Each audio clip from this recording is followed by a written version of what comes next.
Should be live. Yeah, that looks right. We'll get pop out chat over there. Then we will get started. I have a nice little fight to do. So I got something to do while we wait for people to start arriving. A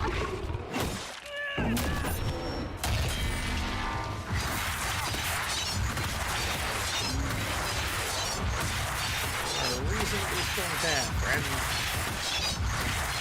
Not for long though.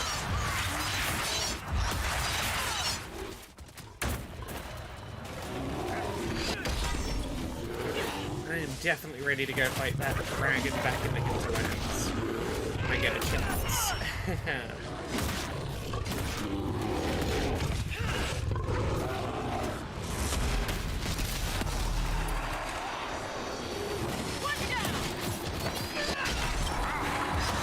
Buy myself a second.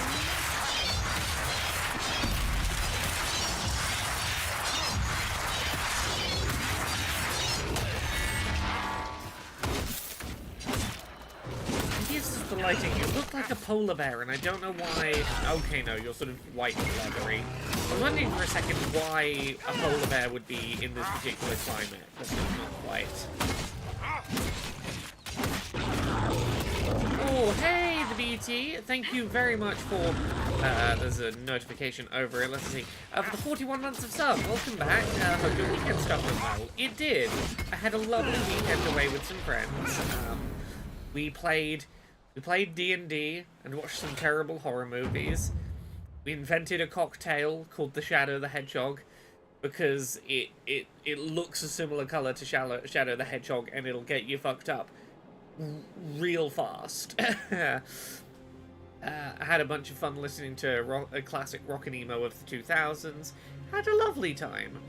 It was a nice refresh, and I've come back to work after the weekend with, oh, so much work to do. Oh, so much work.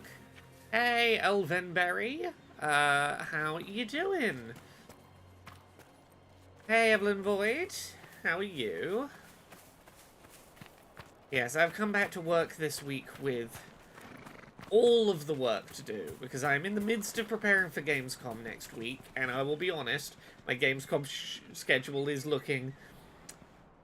It's looking busy.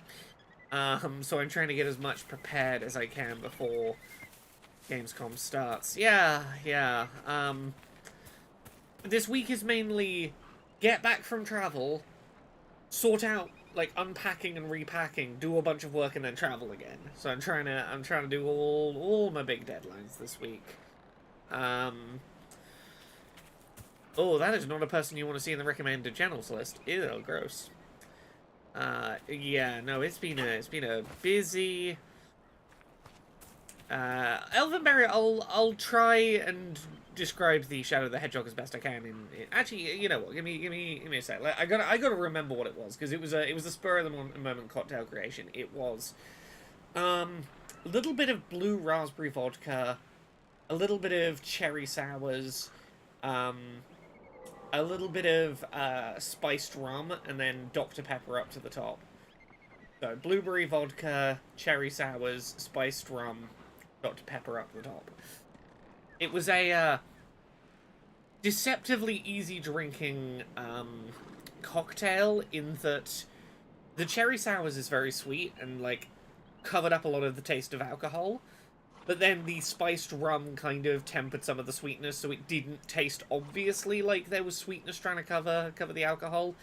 It was a very easy drink to drink.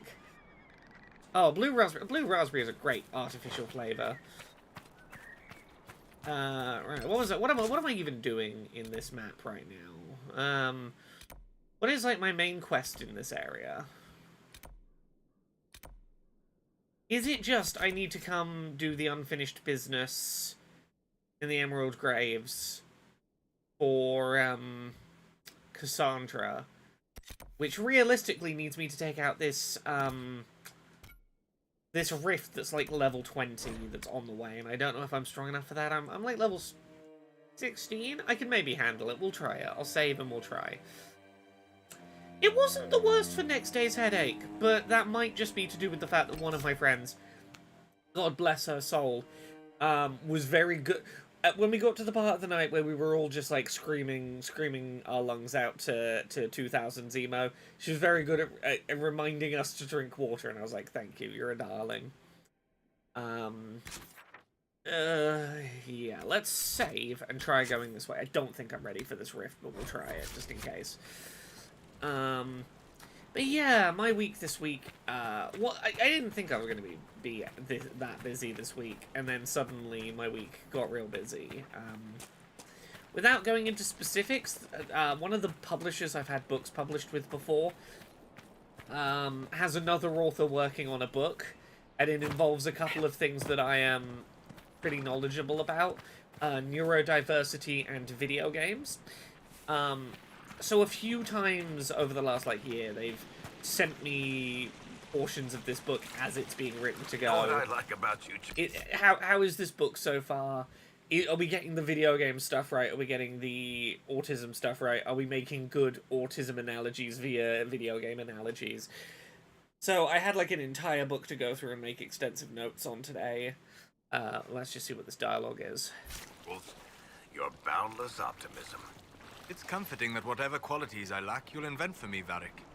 No, really. Why else would an elven apostate help crazy chantry folk close a hole in the sky? When you put it like that, I must concede your point. Yeah, that does seem like a wild thing for Solus to be helping do, huh? It's almost like maybe Solus has other objectives that he's not fucking speaking up about. Anyway, yeah, so I've been, hey, Kveldstrom. So yes, I spent all of today going through an entire book and writing many thousands of words of notes about thoughts on a book. Am I going totally the wrong way here? Yes, I'm going totally the wrong way here. There's going to be a way for me to get up into these woods. Hey, Thimba. But yes, other than that, my week this week is, I'm doing accessibility consulting work the next couple of days. Not video game specific, but other, I think I can probably say web and employment related accessibility.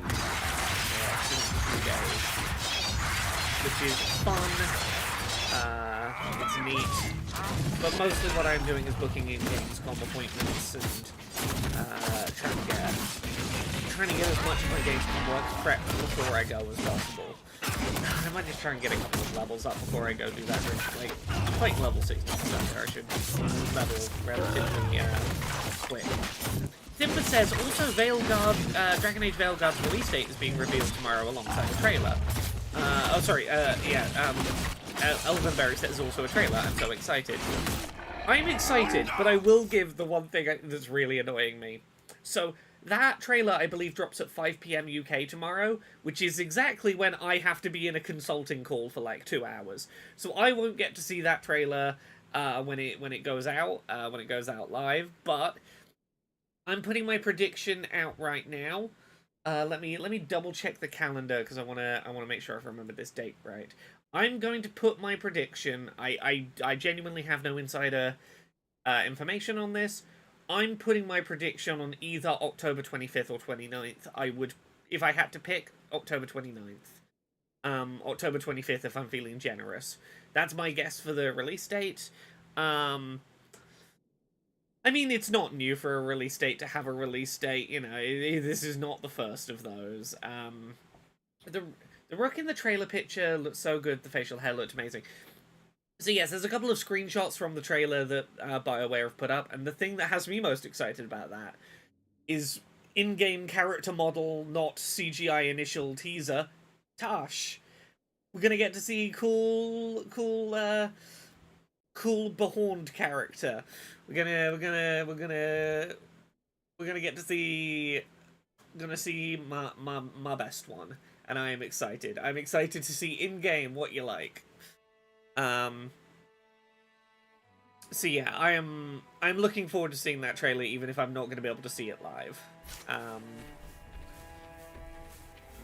Yeah, fuck it. Let's fight some. Let's fight a couple more giants before we try and take this. Rift on. If we can get at least one more level, I might feel a bit more confident taking this rift on. Oh, you know what I can talk about? I'm not going to show you any of it, because if I show you it, Valve will probably shout at me. But, I don't know if any of you have heard, but Valve's got a new game coming out. You wouldn't know this from Valve, because they've not announced they've got a new game coming out. But over the weekend, 20,000 people were playing it concurrently on Steam. And anyone who got access to it had just a little button to give other people access to it. I might have ended up with access to it. I might have been playing, but I'm trying to remember the name of it now.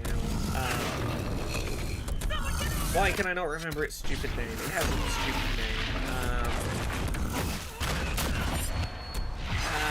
Sorry, a second giant attacked me in my giant attack, and suddenly my brain has ceased processing.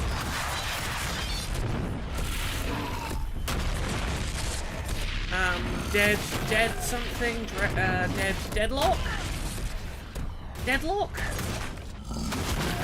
Someone can probably Google and tell me the name of this thing. I will Google it when I'm not being stomped on by giants.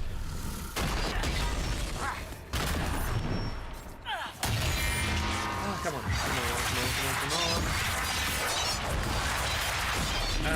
No, that attacks. Ooh, this new one's available, which I haven't been trying. Deadlock. Okay, thank you, the BT. It is called Deadlock. Yeah. I may have been playing it today. It has a very ineffective message when you boot it up that says don't tell don't show anyone, don't tell anyone. But then also gives you a button to just invite as many Steam friends as you want to just have the game. And people are writing like The Verge wrote a review of it, or a preview piece about it. So I don't know how effective Valve saying "pretty please don't tell people we gave you a whole video game" is working out. Hey Dandelion, thank you very much for the 38 months of Purple Penguin returning subscription time. Well, I suppose 37 months, because it wouldn't have been returning subscription time the first time. The BT says, oh, it's a hero shooter. That's how I saw it described, but it's not really. It's a MOBA disguised as a hero shooter. Like, it is specifically like a multi-lane MOBA disguised as a third-person hero shooter. It is... You have little minions, and you've got to fight the other team's little minions in lanes. And if you defeat all the team's like minions on the front line, your minions get to sort of push forward, and eventually you push forward in that lane enough that you destroy like the big bosses in the lane. That's going to make it easier to push in that lane in future, and then you beat the big bad boss at the end. That's at the end of like you pushed all the lanes. Now you can fight the big boss. But hero shooter, it's a MOBA hero shooter, and matches are like 35 minutes long, which I don't think... I think is going to gel weirdly with expectations for hero shooters. Like, if you go into this, like, expecting it to play like a hero shooter, I don't think you're preparing for a 35-minute round that theoretically could go on longer than that. There's no, like, upper time limit. That's just the average of how long my games have been going. You're like shooting the enemy mob units, not only to like push the lane, but also to gain points, that, like souls that are a currency, that in between, like if you die and go back to, and like have to respawn, there's a little shop where you can spend those souls on character upgrades that will only last for like this match. So you're like trying to level up your character build on your hero shooter character to help them push the lane in a MOBA.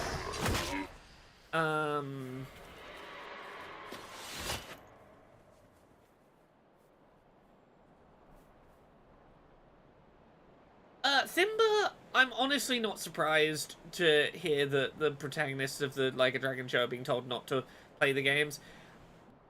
it's probably sensible to tell them to not go in with preconceptions about how to play those characters, because if they try and mimic the performances from the game, you're gonna get the, well, it's sort of like the games, but they're not quite doing it right. Like, I think it's okay I think stuff like The Last of Us and Fallout showed it's okay to have a bit of breathing room for the actor to play in the space a bit. Oh, sorry, Emma, is the game combat a bit loud? I apologize, let me turn it down. This game's audio mix is all over the place. I had the audio turned up really loud so that character dialogue would actually be audible, and then I forgot that that was going to make the combat sounds like way too loud. Thank you for letting me know. I apologize. It should be a little more manageable now. Yeah, there's no setting to like normalize the audio volumes or anything in this. But yes, it's a MOBA / hero shooter. It feels like pretty like balancing. I don't know if it's feeling balanced, but in terms of like polish and presentation, it's feeling pretty close to like being a thing Valve could just put out. But also it's super weird. I mean, some Izzy the Penguin, some newer games have a setting. It's not advertised well, but it's becoming more common in games to see dynamic range or reduced dynamic range as an option, which typically makes the quieter sounds louder and the louder sounds quieter, so that everything is closer together in volume to like the middle volume range. I'm trying to think what I've seen that offered in. I think Life is Strange True Colors had it. Might have been offered in God of War Ragnarok, I think. Yeah, oh yeah. It's certainly not there everywhere. It's certainly not everywhere, but also, it's at least now a thing that like I can think of examples from the last 2 years that do it, which is, you know, we're improving. How am I doing leveling wise?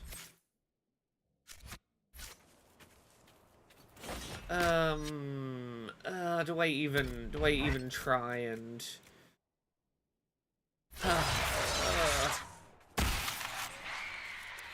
let's try and fight this fucking level 20 rift. I think it's really unwise of me. I think I'm gonna get myself killed quickly. Oh, this was a bad idea. Run away, run away, run away. Run away. Am I going to be able to get Cassandra to the place I need to get her to? Can I just, like, run past this rift? Okay. Here's what we're going to do. We're going to give up on that rift for the second. We're going to go back to the camp. We're going to get Cassandra into the party.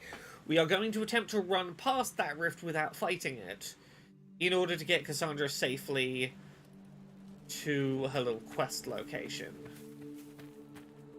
And it's definitely going to work successfully on the first try. I just have to find where the little signpost is that lets me change which... it's this. Who I have with me. So let's go... Cassandra... Eric... Solus... Yeah, Iron Bull, you can go on the bench for a minute. Oh yeah, there you are, Solus. Okay.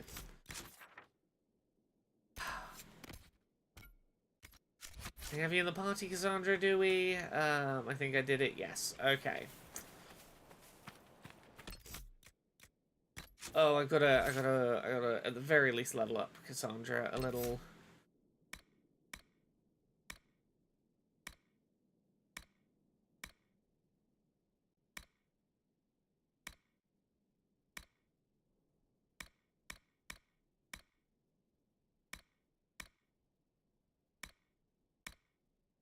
That'll do.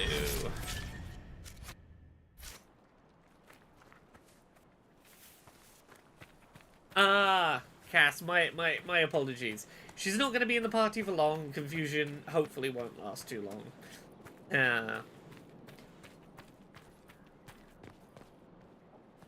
But yes, no, it's Valve's marketing strategy with Deadlock is very strange. It is very strange to give so many people access to this game that 20,000 people plus can be concurrently playing it on Steam, but also ban anyone who streams it and, like, expect press not to cover it, but continue to make it really easy to just give copies to all your friends.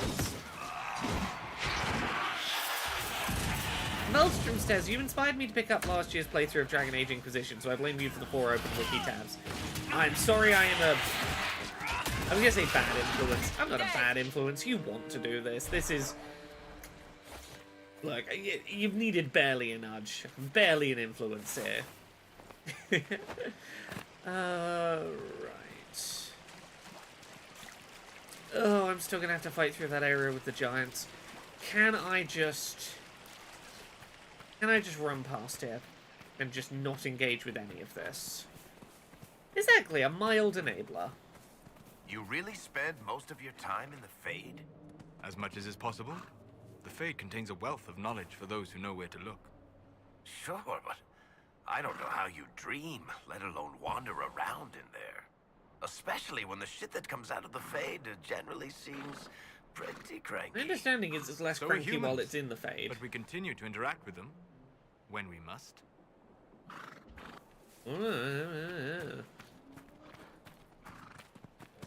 But yes, Canary, that's the word I was looking for earlier. I am excited because it sure seems like our new Canary companion is going to be visible via in-game model in tomorrow's Dragon Age trailer, so I will be excitedly watching that the second I get out of the meeting I am mandated to do. Oh, I have movie thoughts to talk about. Oh, I'm suddenly realizing there are so many films I now want to talk about since we last recorded. Give me 1 second to sidestep around this rift properly. What's going to be my route? Yeah, if I walk this way, it should be fine. It must have been something to see. Yeah, so no spoilers, but I saw the TV glow. It's a fucking masterpiece of a piece of media. It is fascinating. It hit home in so many very specific ways for both a person I used to be and who I am now. It was... There! A rogue mage! Oh, it sure was a thing. I want to say as much as I can without, like, being spoilery, and I might, like, pause after this fight to, like, work out how to share thoughts about it, because, yeah, it is a deeply fascinating film. For any flaws it has, it is deeply fascinating, and I'm so glad it exists, and that it is unapologetically what it is. I'm already like, oh, apparently this came out in the States a while ago, which presumably means it might be streamable. I could watch this again. So, for anyone who's unaware of this, I Saw the TV Glow is a film, Evelyn Void, I'm sorry to hear. Yeah, we got, like, one screening. There was, like, one screening, kind of local to me I was able to see here in the UK, and it was the only screening I have seen listed for it. Every single seat other than one in our screening was sold out. So yeah, let me, like, vague talk about I Saw the TV Glow. It is marketed as a horror film, and I think that is fair, but I think it'll give people maybe the wrong expectations of what to expect out of it. It is a horror film in as much as it is a film about the creeping dread of feeling like you've left it too long to make choices, and feeling like life is speeding up and getting away from you, and feeling like, did I miss my moment to take the jumps I needed to in life? And there is something deeply scary about the mundanity and the slow creeping of that. But I think that, like, going in expecting traditional horror will maybe set your expectations in the wrong place. The generic plot description is it is a film about two teens, a couple of years apart in age, who have both gotten, like, very emotionally invested in a TV show called The Pink Opaque. And it's sort of presented as this mix between, like, Buffy the Vampire Slayer meets children's TV knockoff of Doctor Who, meets something almost like one of those, like, H2O, those, like, female-led children's TV, slightly sci-fi, almost superhero-y shows. It is a show about these two girls who have matching pink ghost tattoos on the back of their neck that fight monster of the week enemies, and have telepathy, so they're like opposite sides of the country, but they can communicate with each other while they fight the monster. It's all like cheesy and a little bit schlocky. It's explicitly described as a show that's like, it's the last thing on at like 10:30 at night before the TV switches over to, like, the children's TV show channel switches over to black and white movies all night.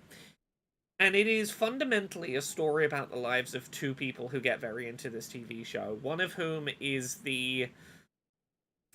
this show means everything to me, and it is changing my life, and I feel like I'm a fundamentally different person for having seen it. Almost like your autistic stereotype, like, I'm not even gonna say stereotype, the very real autistic representation of, like, I can't be watching the show 24/7, so I have the episode guide with the descriptions and factoids about every single episode, so I can be reading about the episodes when I can't be watching the episodes, level of kind of hyperfixation. And our other character, who is like, I've only seen one episode, but it changed something within me, and I need to hold on to this little, whatever this is, as my little sanctuary. But it is also a film that is, I was going to say trans metaphor. It's not even metaphor. There is a speech in a sort of inflatable planetarium at one point where I'm like, I literally cannot imagine any reading of this other than turns to camera and gives trans speech. But it is a film that I would say is about the experiences of being someone who is newly, like, the vibe of it is a story about the experiences of not yet having transitioned and being terrified to take the plunge versus having taken that plunge and weeping for the person you can see is ready to take the plunge but is afraid to. It is a deeply fascinating film, really interesting visual metaphor, really interesting layering of reality with fantasy, really interesting use of character traits that get to slow burn into metaphor over a really long time, sort of sneak up on you almost. There is some very David Lynch-esque decisions made. Specifically, it feels like someone who really kind of got Twin Peaks: The Return, and the fact that it is a show that had to exist in the shadow of the way the first Twin Peaks ended, and the things that kind of entails. It's one of the few things I've seen do Lynchian slow burn horror of the mundane that really felt like it truly got what you need to do to capture Lynchian horror. I smiled, I cried, I wept for what was and what could be and what wasn't, and I'm very glad I had my lovely wife Jane to cling to and go, oh no, this is too many things that hit a little too close to home for me happening here. I need to hold you for a second. As someone whose transition was very much sparked by, oh no, someone showed me one episode of an anime about a happy trans kid that verbalized all that shit I'd been secretly keeping locked up in my head and never heard anyone else say. Fuck, the TV turned me trans. As someone with that story of transition, I saw the TV glow, captured so many of the specific intricacies of I am a trans person of a specific era who a TV show cracked my egg and now I gotta deal with that. Anyway, I saw the TV glow. Fucking But at least fantastic. it is done. See it if you have the opportunity. It is a work of art that I was fascinated seeing how I was fascinated reading some of the negative reviews from non-trans people about how it's a film about nothing and nothing happens, and I'm like, how do you not see everything that is happening? It's a good film. It's a good film. Right. Okay, where am I gonna go?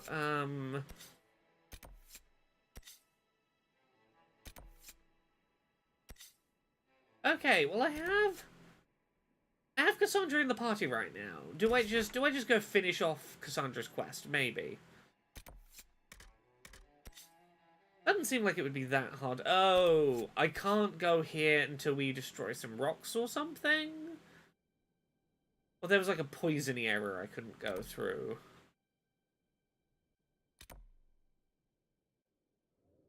You know what? Let's try again. See if we can take Cassandra to where we need to go to.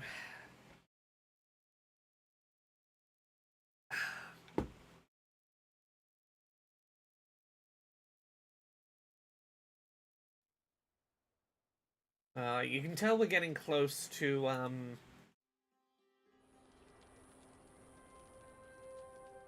you can tell we're getting close to, Gamescom opening night live next week, in that we're starting to get to the point of, like, multiple times a day rumors about what's going to be shown at opening night Inquisitor.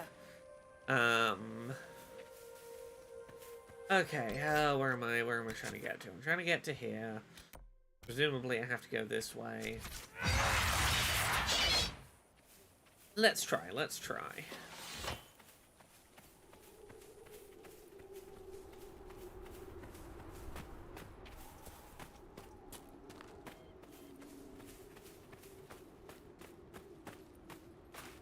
Yeah, there's a door here I can't unlock, I think. I remember this being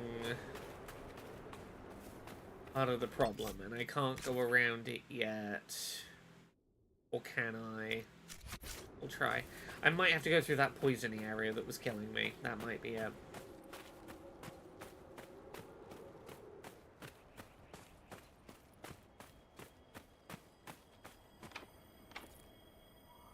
Only be opened by some kind of mechanism. Sounds right. Okay. Let's warp to here and try and go through the poisony canyon. Do our best to, like, sprint through it and see. Oh, or is this where there was the sandstorm and I couldn't go any further?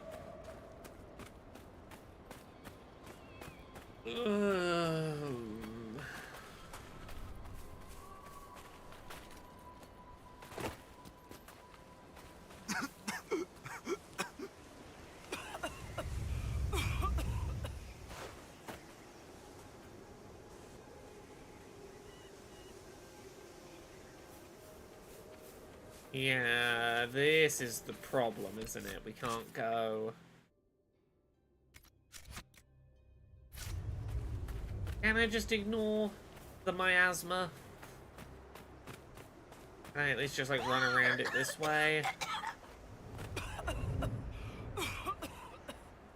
No, okay, where am I relatively?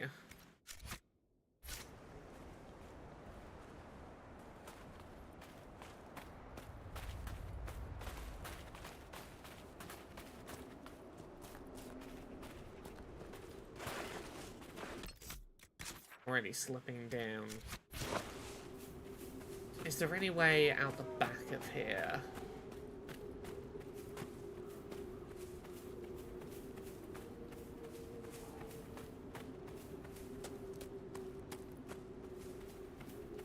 Oh, that's a game I need to remember to check out.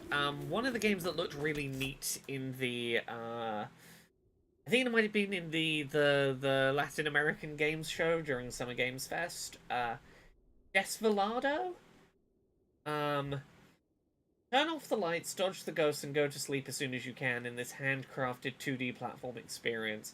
Yeah, it was the one with the little... It was hand-drawn animation style, and you play as a little bat, and it looked adorable. I believe it is out today. Oh, it's like £6. Yeah, I need to check this out.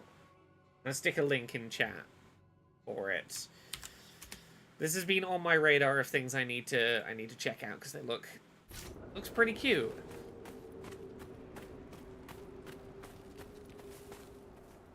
Okay. I don't think these combat sounds loaded in properly. Okay, they came back, they worked themselves out.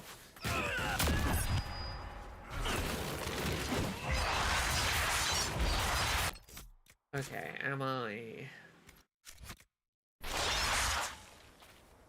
I have no idea if I can get to Cassandra's quest this way or not, but... Yeah, because here's the big building, and I don't know if I can get out the other end of it. I don't know if I've even been into it. There's still ruins. Oh, I've not been in here. That would explain... But maybe this can teleport me where I'm trying to go?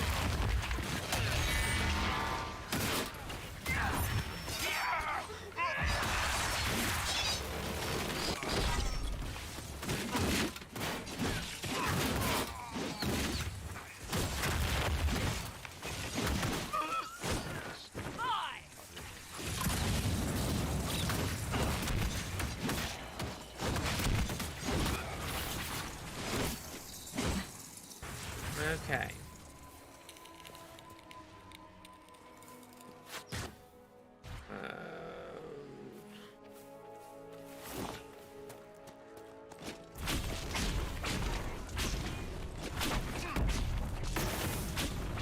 If the Venatori sought something here, it may be worth finding. Okay, I don't think this is... Unless this is maybe where I get the key that will let me through here. We'll fight through here, we'll see.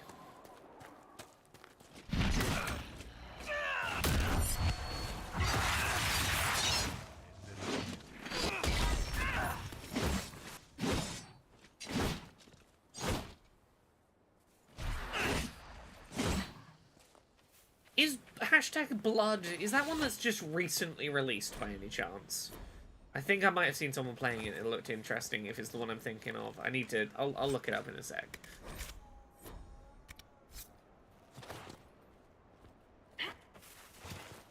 This door requires the same mechanism. That other door I couldn't get through. No, it just looks the same. Let me look. Is this the one Jane's been playing this week?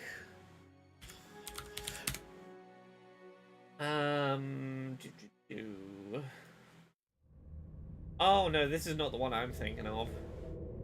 Huh. Curious art style to it. Oh, we're in a new space. Okay.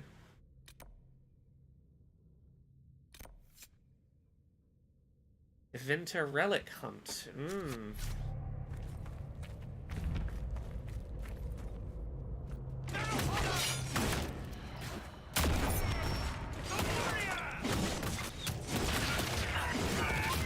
I need to start working on my next book. Gamescom is out of the way. I've been putting it off too long. I need to start. I need to get another book going. I know what the next book is probably going to be. I need to try and find a publisher that wants to get on board with it, but I'm pretty sure I know what the next book is going to be. I just need to start doing it. Oh. Everything's frozen. I don't think this was the Venatori. Slowing time like this would require great power. It may be what drew them here. Time-altering magic. Let's hope this proves less trying than Redcliffe. Okay, where am I heading now? I'm heading all the way back here.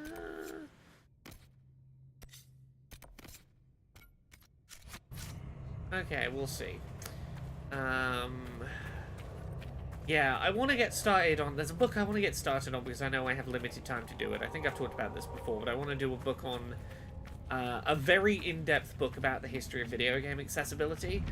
But the problem I have...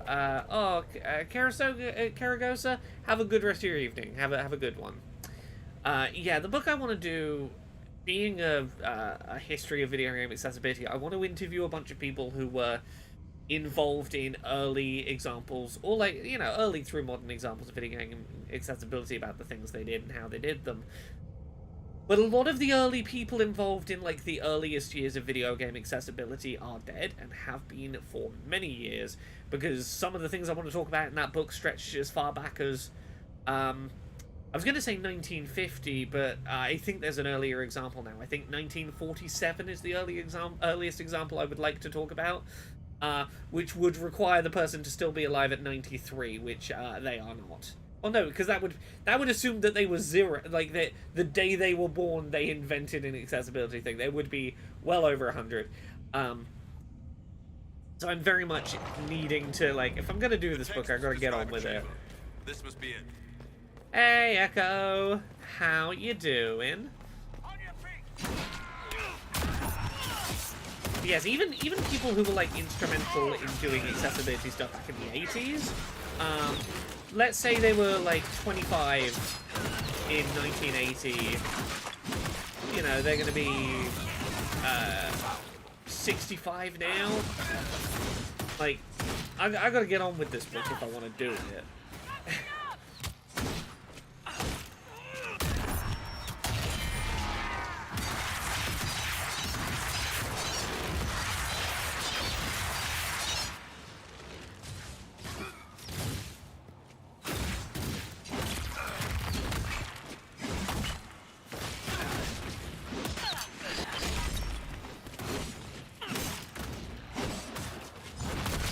My blade already, sir. I do not need you to be this sturdy.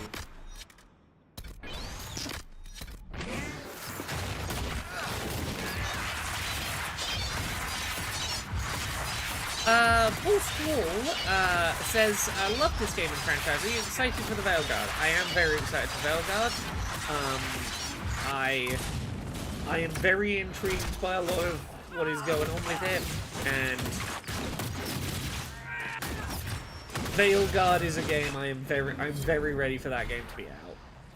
It's it is one of the things this year I am raring for it to release. Okay, open the door. Not enough. Okay, I need keystones. What do these keystones look like? Oh, I gotta loot them.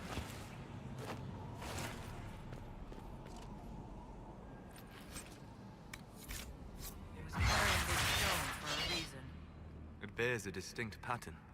A keystone, perhaps. Keep searching. There may be more. I genuinely love Skyward Sword. I've talked about this before. Skyward Sword is... I would say it's my favorite Zelda game. And I know that is not a popular take in the Zelda fandom, but I am genuinely a little sad that it seems unlikely we will get more of that kind of Zelda anytime soon. Like, it was a good, it was what I wanted out of a Zelda, though. It was something special. Hey, welcome Raiders. Hello everyone. I'm Laura. I'm a variety streamer here on Twitch. You might know me as the person who subtitles the Inquisitions or one of the hosts on Position. You say you've witnessed past events in the Fate, Solas, or the memories of them. But the Fate distorts reality. Surely it cannot offer a true reflection of what occurred. Are your own memories This any echo different? is trippy. The truth is never precise. Is my voice echoing? Regardless of where you are. Oh god. Has my voice been echoing all stream? Fuck.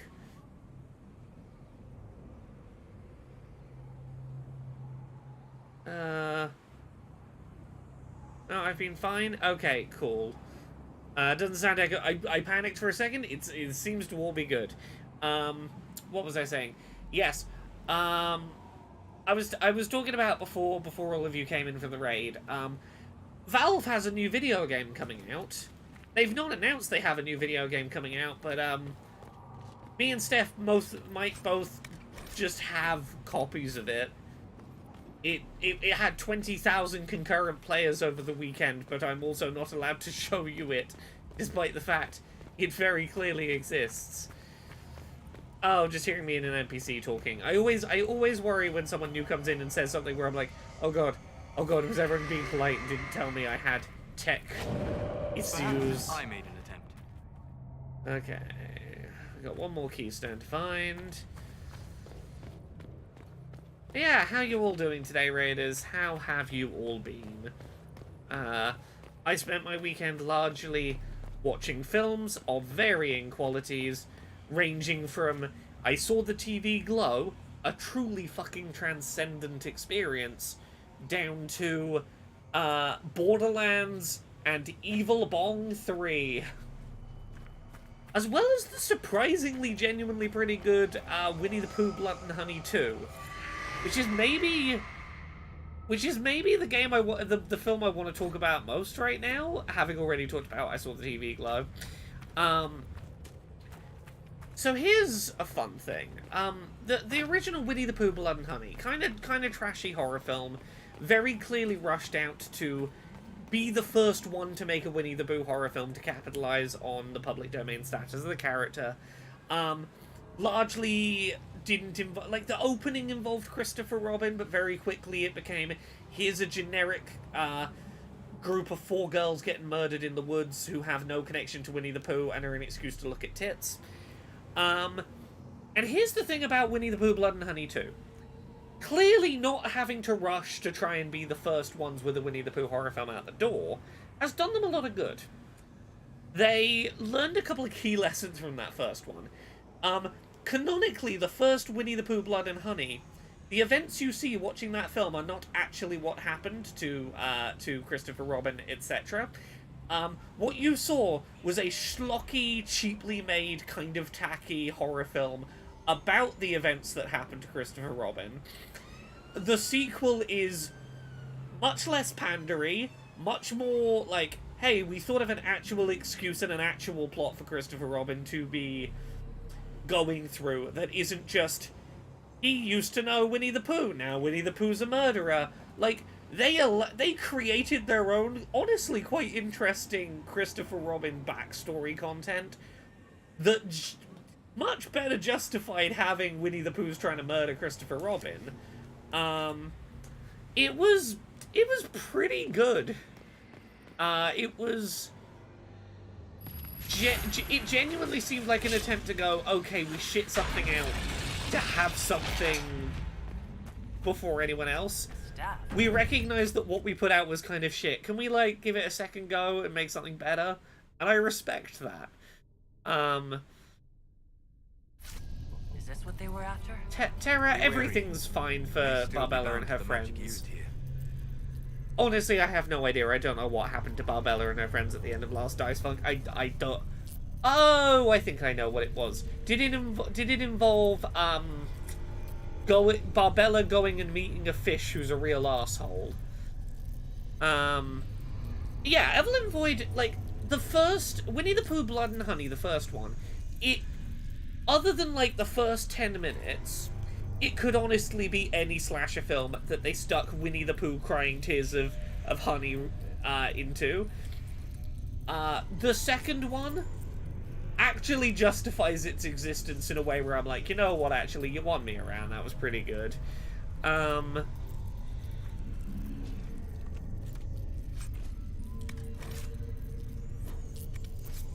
Okay, we need to... Oh, stupid inventory space. We've got to empty some inventory space. What can we get rid of that has? That's got pretty bad stats. Destroy that.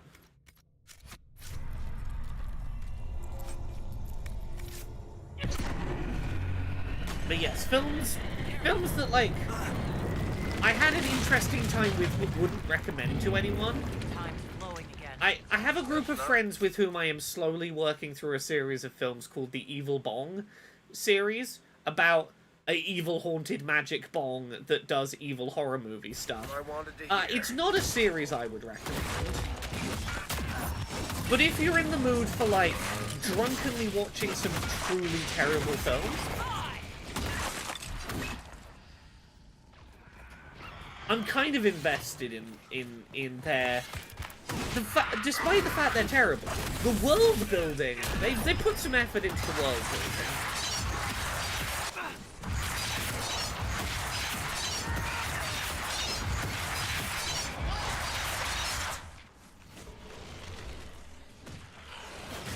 The third one, which I watched this weekend, was about an asteroid lands on Earth out of space, and it's got a new evil space bomb inside of it.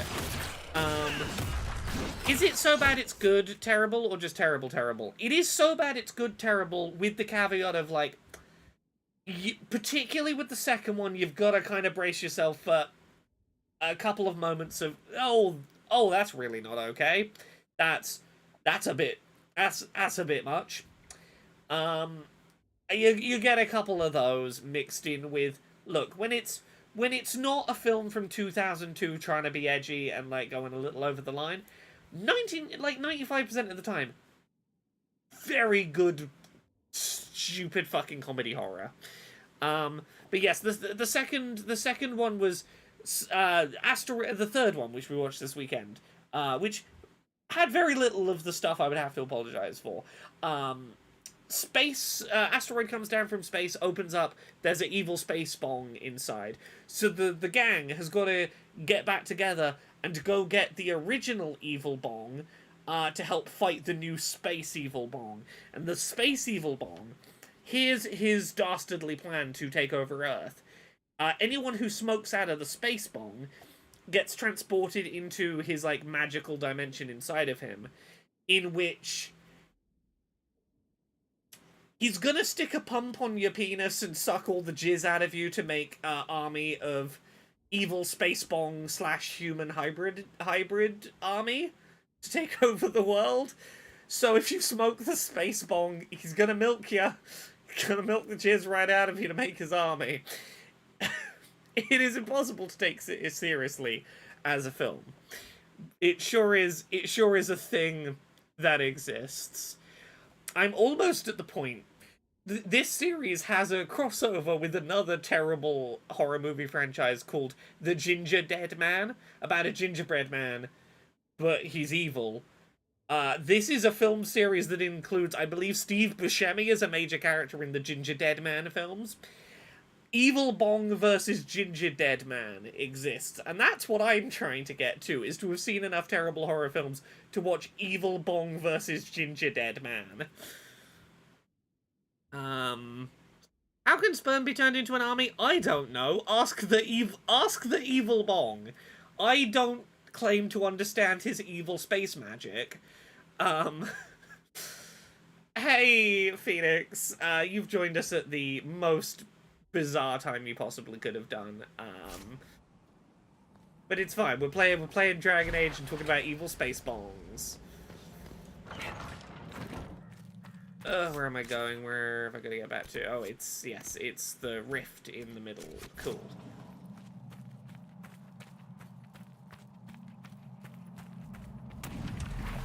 Well, Fee, of course you had to. Of course, hentai was. Oh, of course hentai was fine. Hentai is art, unlike sperm, the dirty, dirty biological function we must never acknowledge. Not like the pure and innocent art form of hentai. I jest. Said elven magic somewhere nearby. Okay, oh.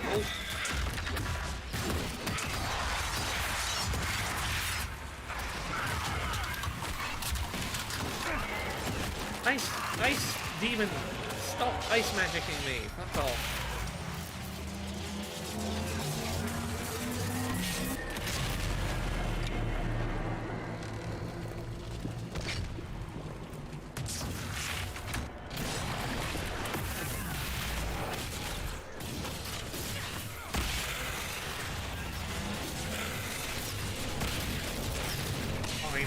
Fight you. Your ice magic, get out of here. Don't fucking teleport away as soon as I get near you.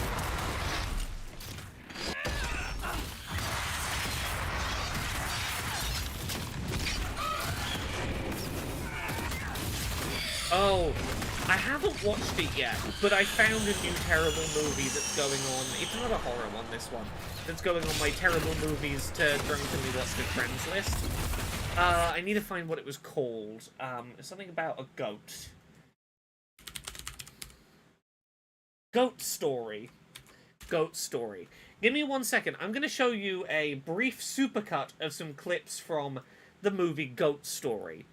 I have not watched this film yet, but it will give you a sense of why I felt the need to put it on my terrible movies to watch list. Once YouTube gives me the chance to show it off. Come on, come on. Stop playing me adverts for AI. I don't want advertisements for AI. Okay, yeah, here we go. I can... Oh. Let's go. Not quite live. Here we go. I remember when I lost my... A giant clock. It is the greatest clock in all of the world. It will be the... Go? Hey, wait. Oh!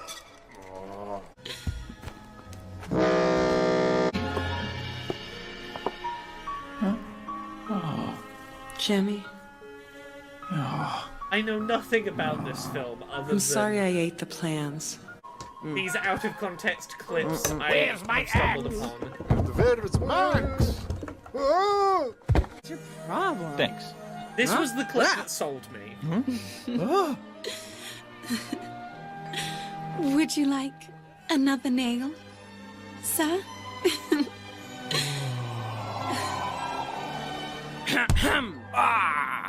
Groot. You two are hilarious. The mechanics of what is... You cannot predict what is about to I happen. almost forgot. So sorry about that. I forgot to give you those nails, I promise. Look, here's a nail. Quit staring. I know nothing about this film, but I do know I need to watch it. I do know the entire thing is free on YouTube. So at some point, I need to subject myself to that. Anyway, where were we? Disrupting a rift. Just a tip full of nails. Also, I'm pretty convinced that the man in that film wants to fuck his goat. That is the distinct vibe I am getting.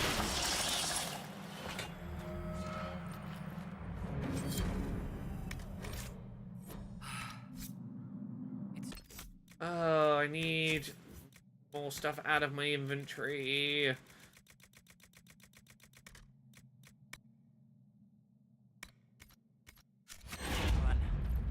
Someone would have freed the demons eventually.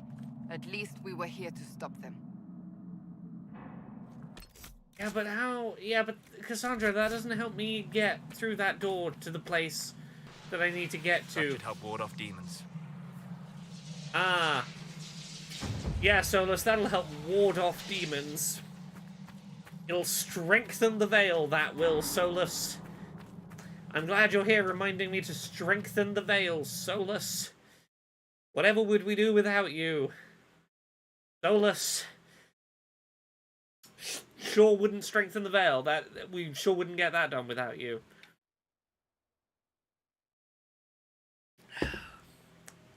I'm so glad we can trust you, Solus. I'm so happy about that fact. The fact that we can trust you. The trusting you bit. I love that bit. I don't think I have the thing to get through that door yet. I don't think I got it while I was in there. I'll try one last time. Otherwise, we'll go try and do one of Cass's other fights. I could just... I'll see what the area's called, and I'll see if I can Google where we get the key. I just don't remember how to get through this gate.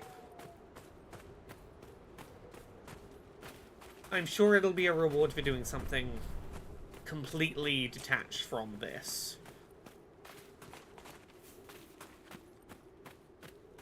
That's such a small cliff. If only I could just Skyrim jump around this. Gates of Toth.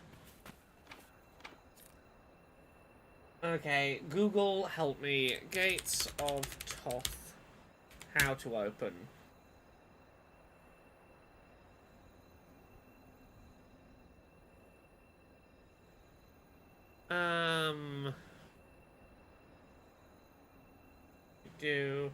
You need to find Caracavus. Place the station to a whole new area. Okay, yeah. Take the south exit into the Echo back in the encampment, and then it will take you long back. Okay, that's it. I gotta do the get rid of the Darkspawn mission. Oh, and that's the one that's in the poison area I can't go into right now, isn't it? Where is it? No, I did the get rid of the Darkspawn. Go into this Caracavus.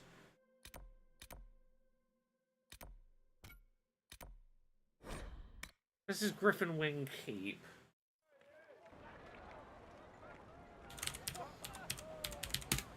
Where is Caracavus? In the northern part of the western... Inquisitor.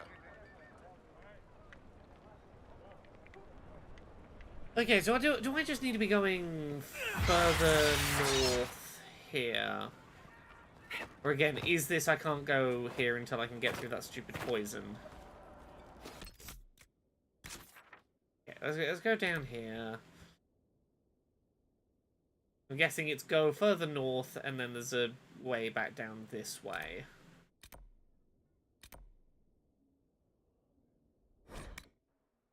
Yeah. Oh, Fee, I don't know if you've heard yet. Tomorrow, new Veilguard trailer, as well as the release date finally being officially revealed. I'm putting my predictions on October 25th or 29th, but, yeah, that release date plus a trailer that seems like it's going to show some more companion gameplay,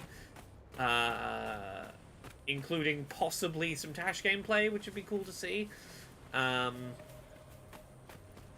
As one of the companions who wasn't in the original, the first one with, like, Harding and Nev.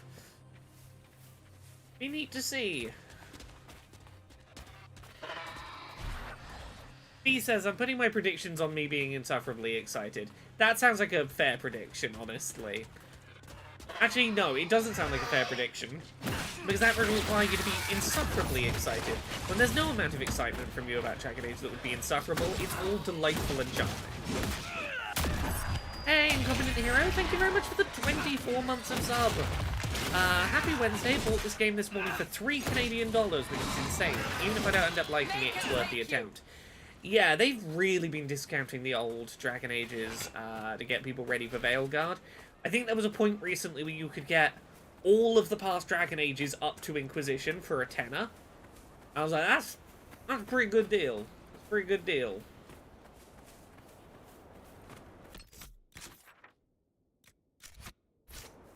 Okay, is this the furthest up I can go? Am I trying to... Okay, I've got to get up to... Oh, a moth got in. No, out you go, moth. No, thank you. Okay, I guess I gotta go up to that castle and then south from there.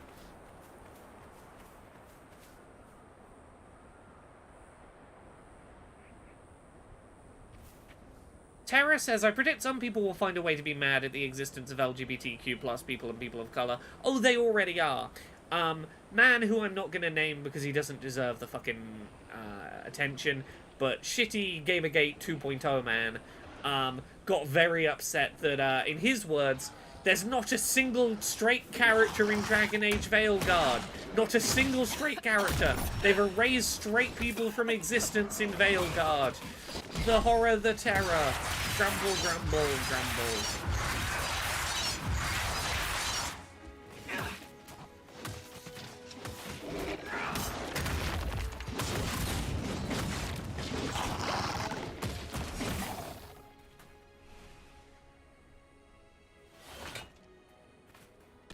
Can I just brute force run through here? I don't think I can. But, fuck it.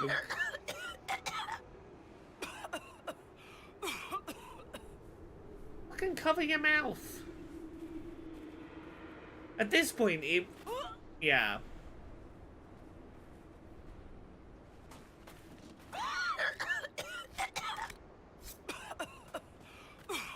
Okay, fine.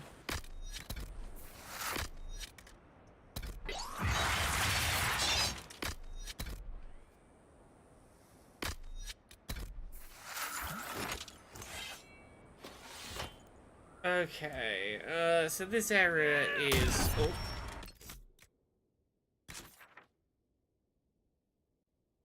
what is this area called? Death Drink Springs. Death Drink Springs.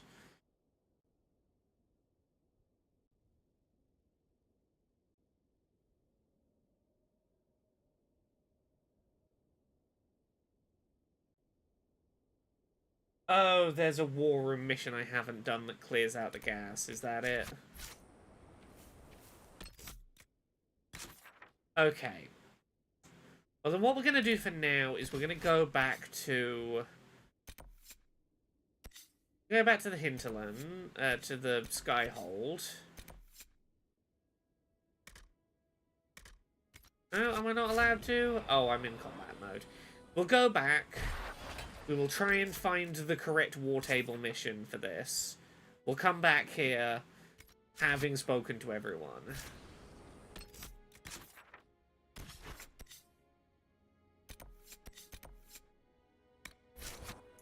Also, we'll go find Cullen and give him his little letters. Oh, you know what I could do? I could show you some photos of the cosplay I did this weekend. Past weekend. I did some cosplay, and I have some nice photos. I could show off some photos of me being in costumes with some friends.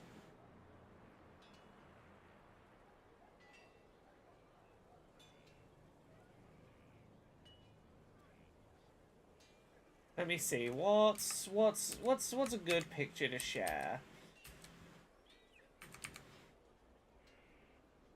Okay, yeah, I can do this one. Sec. This is me dressed up as Penny from Pokemon Scarlet and Violet. Let me shrink it down slightly with the oversized Eevee backpack and the plus and minus leggings and the oversized glasses. And if the hoodie wasn't, if the Eevee wasn't in the way, you'd see the big Pokeball on the hoodie. That was kind of fun. It was way too warm to be wearing this, but it was a comfy outfit. Like, good cozy winter costume, if maybe not for like a 30-degree summer's day. Let's see what other ones I have good pictures of. Oh, I could find a good one of these.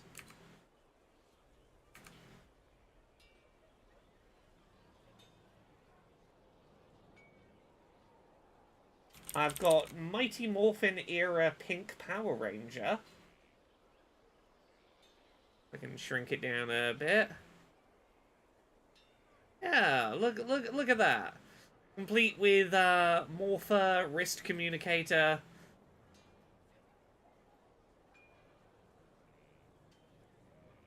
This was a fun one. I would do this again. I would do this one again. I like that I had props that could make ADHD satisfying noises on command if I pressed buttons. And the last one I've got pictures of that I thought turned out quite nice was Zelda, specifically from Tears of the Kingdom, with the Decayed Master Sword. I took a couple of really nice pictures with this one. Oh.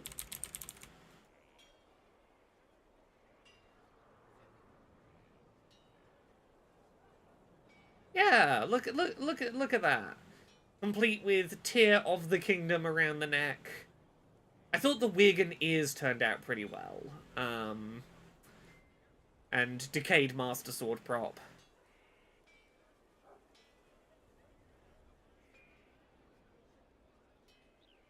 Yeah, these are all costumes that I had a lot of fun doing these. I had a lot of fun with these.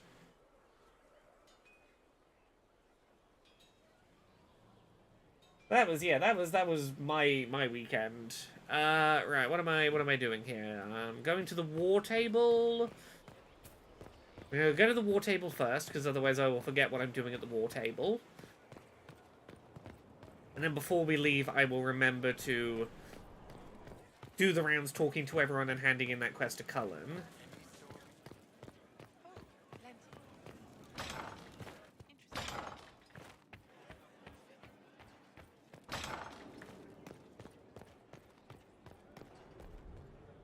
It's less that the sword had an expiration date and more that, like, Ganondorf is really fucking evil and he touched it and it got real bad.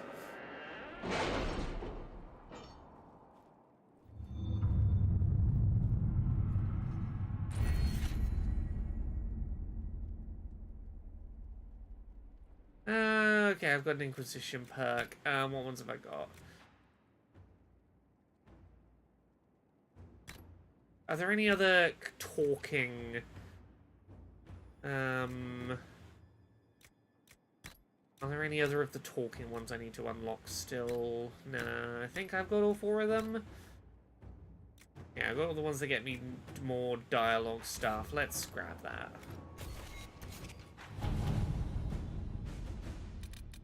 Oh no, I want Aurelius.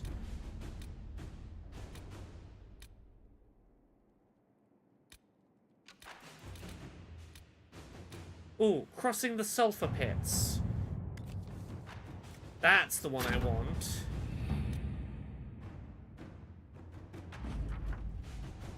And now I can go to that area I couldn't go to before. I will go back there in a minute.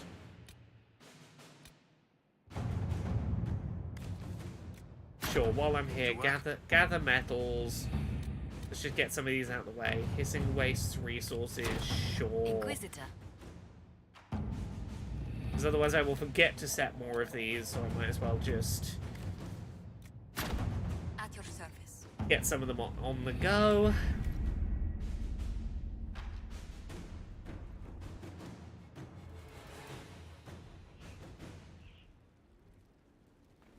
Right, does anyone else have new dialogue for me before we leave? What time is it? It's... Oh yeah, we got a bit of stream left. Ooh! Inquisitor. Actual I must cutscene. speak with you. Let me turn your volume up. I must explain something first about the Montillier's fortunes. I remember you said your family had been forbidden from trading in Orlais. It's devastated our finances. The Montillier's have, in fact, been in debt for over 100 years. Oh. I'm not giving you a fucking loan. I had no idea your family's situation was so precarious. Hardly anyone outside the family does.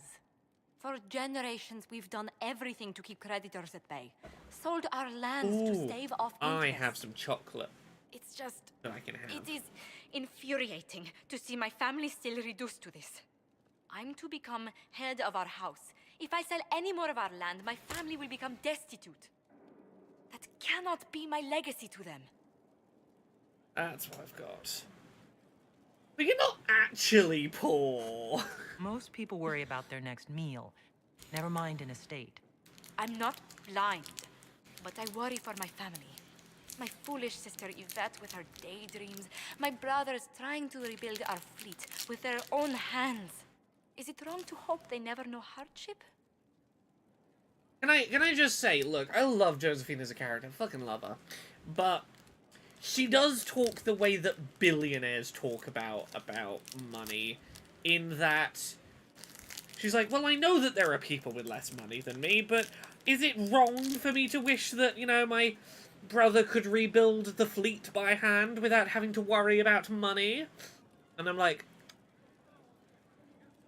you've lost perspective of what it means to be running out of money a bit. You get to meet the dipshit sister later, she has a point. You're not wrong, but you know what I mean. You know what I mean in the way she's saying this. It really has a vibe of those people where it's like, how am I supposed to survive on only $100,000 a year?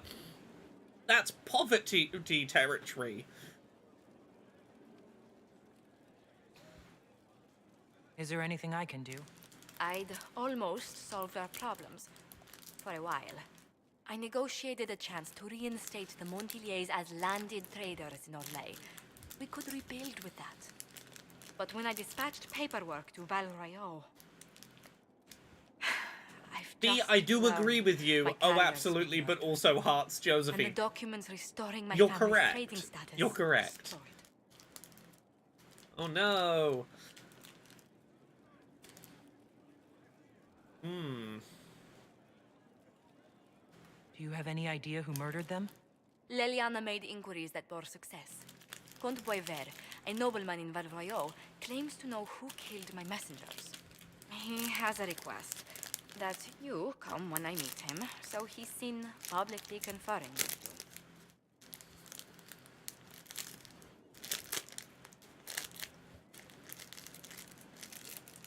you. I'll put it this way, and I think you could agree with this, Fee. Every single character that I love in this game says at least one thing where I go, if you weren't a fictional character, this would be a deal breaker. Every character has that one line of dialogue where I go, oh, yikes, I would distance myself from you IRL. Just that one line of, oh, okay. What will being seen with me gain the Comte? The Comte will drop hints at parties he's to meet with an important visitor. Okay, Varric's the Allies exception. and Varric rivals is will take perfect. note. Once he's met you, there will be speculation. The Comte will subtly spin reports to his advantage. He Oh will yes, even resist. Dorian. But if he knows who killed Give me my a second. people, I ask that we indulge him. Some of Dorian's comments about slave ownership, and the noble act of sacrifice he's doing by, taking in slaves, that it's really the best thing for them. Some of the way that Dorian occasionally talks about slavery is a little bit fucking oof.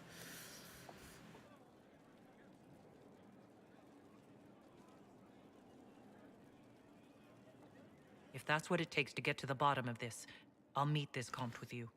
Thank you, Inquisitor. It means you are too kind. I must know who killed my couriers just to harm my family. Like, for Iron Bull, off the top of my head, some of his thoughts about, re-education camps are a little bit fucking iffy. A pleasure. Goodbye. As a random example, like, everyone's got that one thing where I'm like, oh, yikes. Do we have new stuff to do at the throne? No, okay.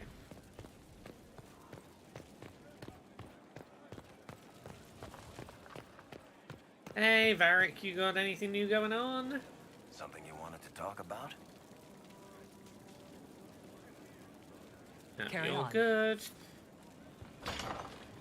I can spare some time. What do you need?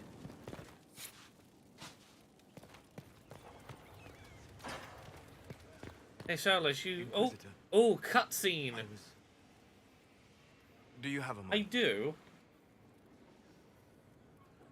What's it about? Are you going to start What do you opening like? the doors a little bit?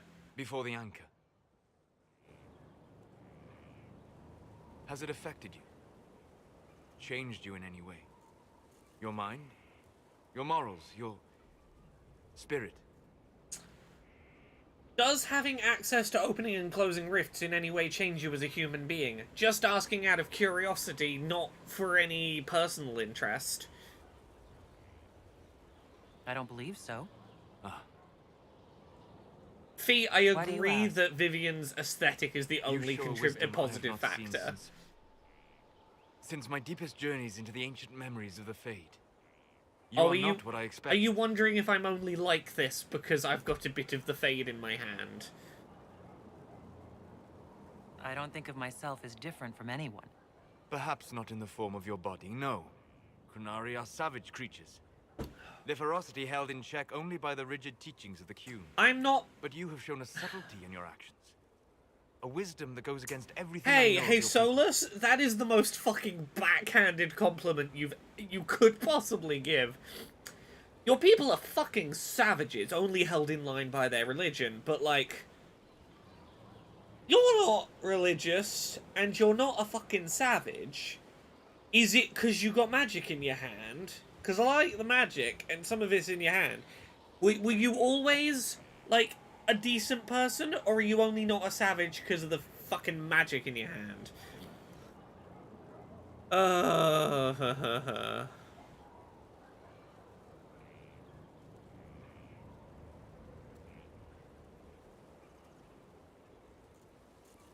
Seems everything you've been taught by your people has some holes in it. I have seen enough of the world to know I was not misinformed. Most people are small, petty. Solus, fuck you! So what does this mean, Solus? Fuck you, Solus. Hey, Solus, you're being a bit of a fucking racist. Nope, I've learned enough to know I'm not incorrect. How... That is maybe Solus's worst line of dialogue in this whole fucking thing. Is... Oh, you're somewhat misinformed on my people being savages. No, I'm not misinformed. You're an exception. Your people are savages, you're just a weird outlier. He really doesn't like that he sees you as a person now. He doesn't like the fact that seeing you as a person implies he should see other Qunari as people. He does not wish to do that. He would rather not do that if he could help it.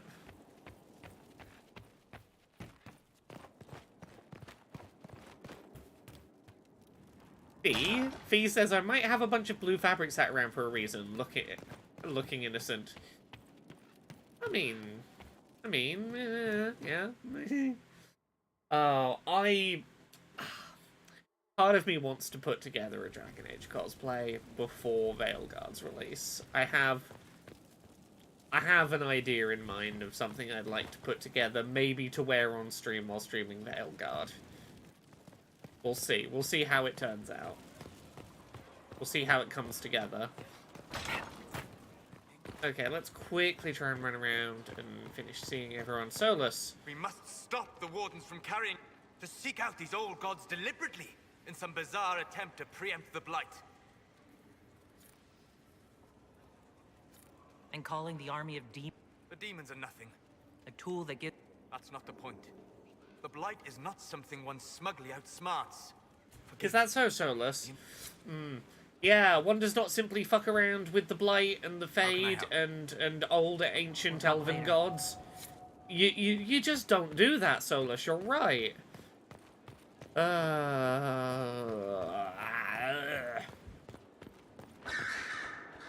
Hey, Dorian. Well, everyone's got dialogue for me today. Anything interesting? A letter regarding Felix, Alexius's son. He went to the Magisterium, stood on the Senate floor and told them of you. A glowing testimonial, I'm informed. No news on the reaction, but everyone back home is talking.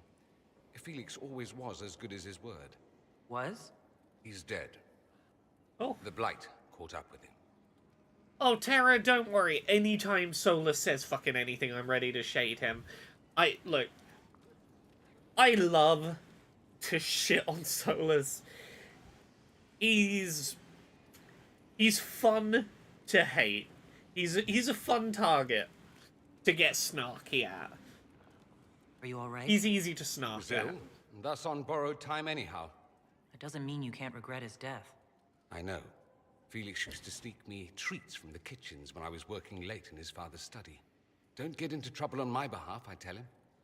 I like trouble, he'd say. Tevinter could use more mages like him. Those who put the good of others above themselves. Were the two of you... Felix and I? What an odd question. No, I had no intention of abusing Alexius's hospitality by seducing his son. Not that I've been proper my whole life, by any means. It wasn't like that. Even in illness, Felix was the best of us. Solus, more like soulless. You knew things yes, could be better. Undying, yes. You make it sound like he was a better person than you. What a mad thing to say. Few people are better than I. Ew. Very well, a better person, clearly, not nearly as handsome. Thankfully, Felix wasn't the only decent sort kicking around Thedas.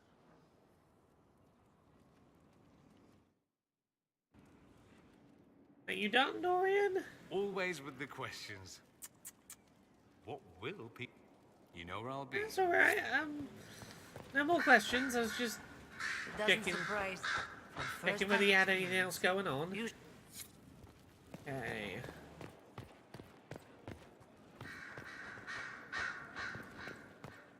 And up and up and up we go.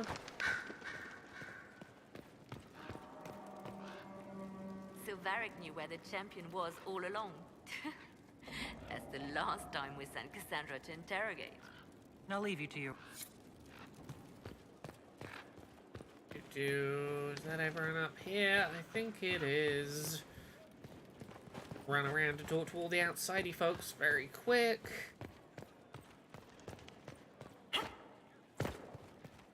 We'll end up with Cullen. And then we'll head back out with Josephine to cross what was once all full of poison. Okay, from where we are actually, Cullen might be the sensible next person to go to. The smugglers we interrogated gave up the Red Templar's main source of red lyrium, Inquisitor. It's located in the Dales, near a town called Sarnia. The Dales? Destroying the mine there will cripple Samson's operations. Excellent work, Commander. I'll investigate the mine. Destroying the Red Templar's source of lyrium will be a loss Samson won't soon forget. We helped. Cullen, you got anything else for us? Now the great No, you want us to devoted their go. lives to fighting evil. Now they serve it. Not by choice. They were manipulated by Corypheus. I'm not sure that's a comfort. The Inquisition must serve as an example. We must stand where others fall. Phoenix says, Solus translates to pride. Fascinatingly enough, the worst of the demons. The other translation is stand tall, and he is small. Yeah, I think pride is the more sensible translation to follow. Pride is my favorite of the demons, just because Pride Demon, you can do Pride Month, and it's Pride Demon. You can have Demon in the middle of Pride Month. And that amuses me. You can make it look like Pride Month has a demon in it. Era says, Laura, are you doing the Change Liliana's Heart questline this playthrough? Honestly, don't know. We'll see where we stick with. I've gone into this without a solid plan. Honestly, just winging it. I so often come in with like a this is exactly how my playthrough is going to go in BioWare games. I'm taking a rare opportunity to go, let's just fucking go with the flow and pick whatever happens when we get there. Scout Harding. Your worship. Desire is a good gay demon. In my head, Pride demons are inextricably linked to being gay because Pride Month demon. But, you know, I should go. Any person's, this is my favorite demon because I can link it to gay. I will never argue with that. And they prevent wounds from getting infected. Gather as many as you can. Strange. I understand the Inquisition has tracked down the missing Seekers. Care Oswin. I didn't see Ban Loren as the sort of nobleman that would become involved. We're working on it. We're killing off your The sooner friends. we go there, the sooner I can. Yeah, put this we're search working on it, behind me. Cassandra. Don't worry. We're getting them. I think Iron Bull's the last major person I want to quickly check in on. Hey, Cram. Inquisitor? We'll talk later. Is Bull not here? Where's Bull?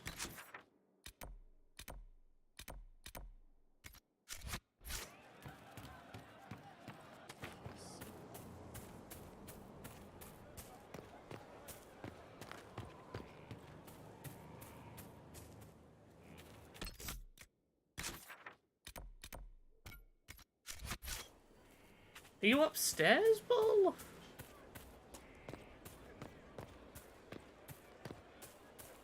Oh, Fee, there is nothing wrong with wanting a half-naked woman with claws, horns, and a damn fine set of gutters to call you their pet. There is nothing wrong with that. I would be a damn hypocrite if I told you there was anything wrong with that. Can I help you? Not right now, you can't, apparently. Nice talking with you, boss. Oh, hey, comrade, you are watching another co-host after watching a first co-host. How you doing? You having a good day so far? Since we last spoke. Where are we going? We're going back to Western Approach. Oh, yeah, that's it. We're going to camp up here. We did too much talking. I'm only halfway through the edit. Yeah. For anyone who is a Podquisition-y person, you'll be happy to know we may have recorded a nearly 2 hour long Podquisition this week. Me and Conrad talking about Borderlands is, I'm gonna say, 40 plus minutes. It would have been like 2/3 of an episode by itself before we got to anything else.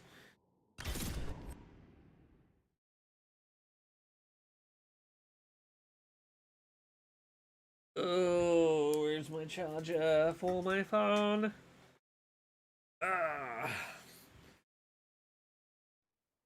Okay, we can finally progress past the fart gas. Nothing to report, sir. Oh, Fee says, while you're both here, which one of you two broke my wife? I went for a smoke while listening to a third of Podquisition and came back to tears rolling down her face laughing. Conrad says, oh yeah, piss happened, that's Laura's fault. I may have been the one to inform Steph of the fact that a major marketing beat for Borderlands, the movie.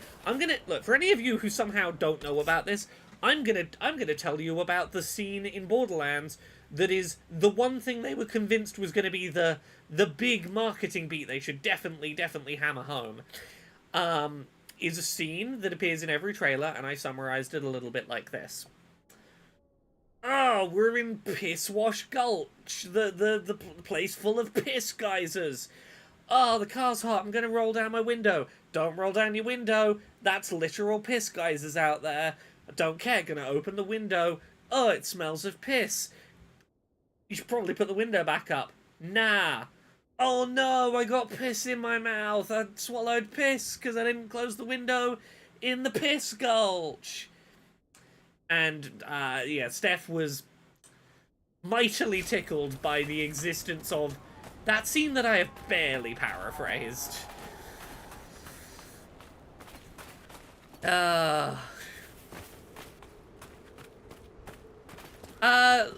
Lucigato, honestly, this is the closest thing to a spin-off Doctors that you'll have had in a while on happening on Podquisition.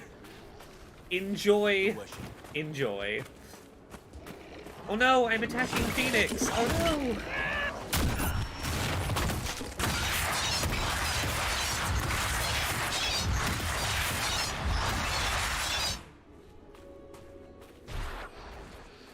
That film really did rest all of its marketing bucks on, won't it be funny when Tiny Tina drinks some piss?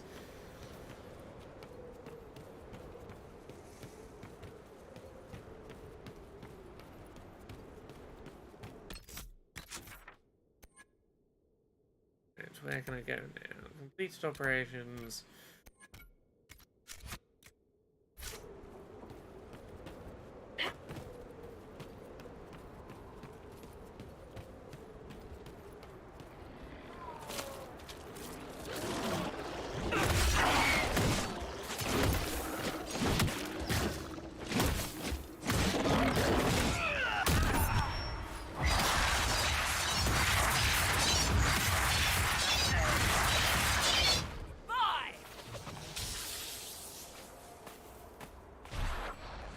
Oh, Conrad, I learned something about the Borderlands film that makes a lot of sense.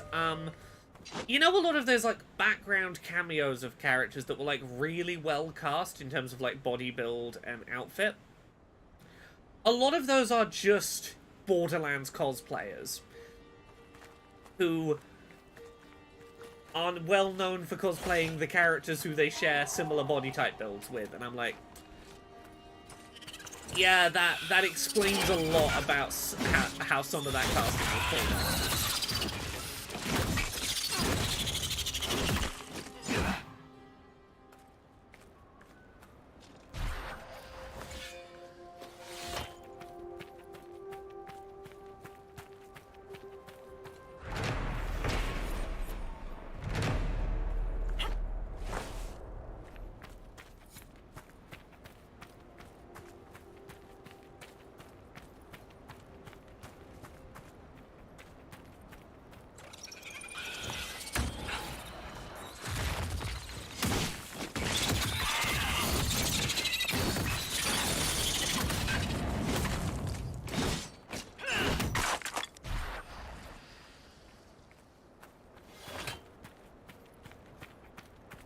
Evelyn Void says, did you see Randy Pitchford's been posting through it on Twitter? Oh, I think I saw someone talking about this. Was he tweeting, like... correct me if I'm wrong. Was it essentially, grumble, grumble, I'd have made a much better Borderlands movie if they let me do it. Grumble, grumble, them not getting me on board is why it's bad.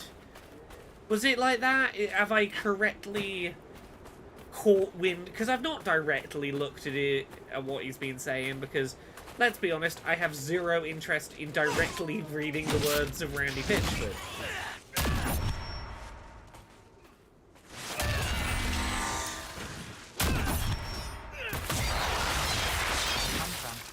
I'm not sure I want to know.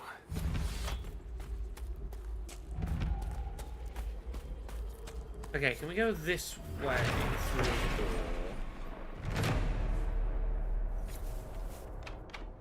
Defending it and blocking any and all criticism.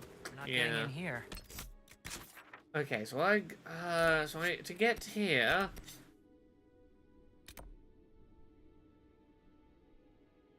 wanna come up this way? Is there a way up there? Yes, I'm so surprised that Randy Pitchford would, upon something he was vaguely associated with being poorly received, go, it's your fault, you're wrong for not liking it. That would be so unlike Mr. Pitchford. Remember when he was all like, this is going to be the start of the Borderlands cinematic universe? Well, of course it's not, because they made every decision possible with this film to try and shut off any possibility that it would get a sequel. Like, needless decisions to just, like, unmake the possibility of sequel content.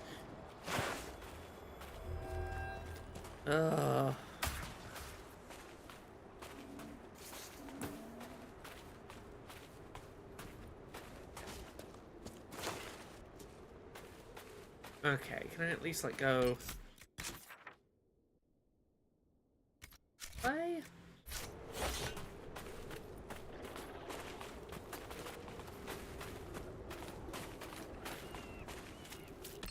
Where can I go in here that I haven't been?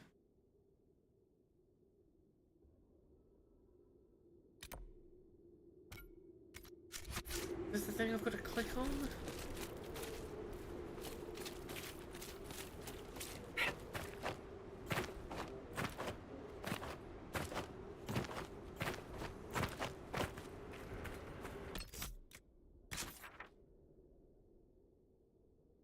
Yeah, I think I'm going to be getting further up there. Okay.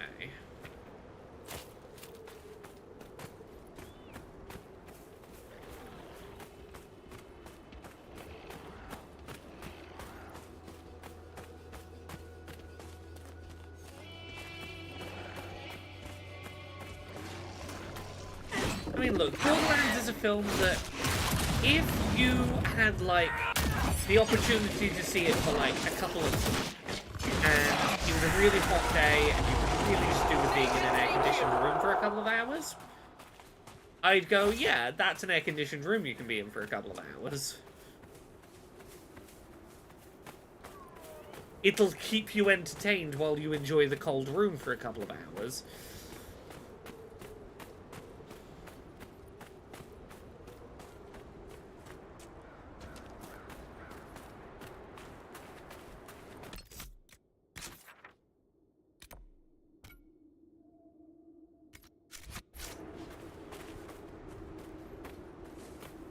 Can I go this way, or is it more fucking poisonous piss air?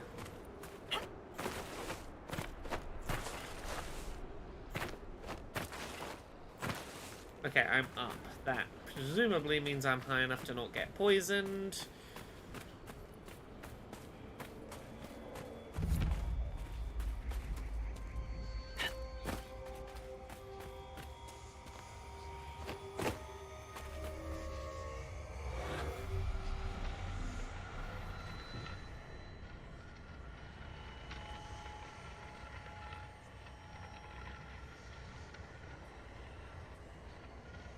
Okay, make yourself visible to me, Sparkles.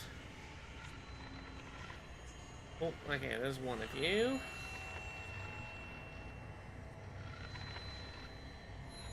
Done.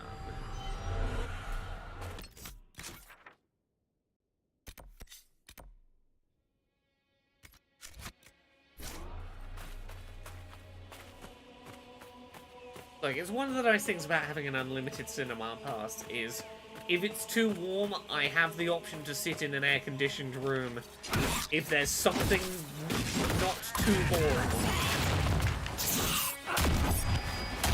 Which is a godsend in a country where air conditioning is not common.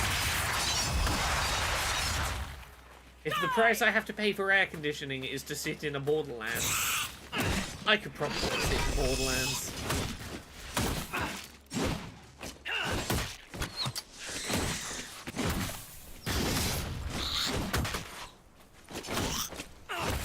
Yeah, me and Conrad get into this in, like, proper depth on Pole Position tomorrow.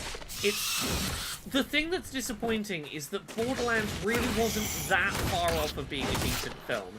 It wouldn't have needed that much done to it to at least elevate it into, like, from bad into decent.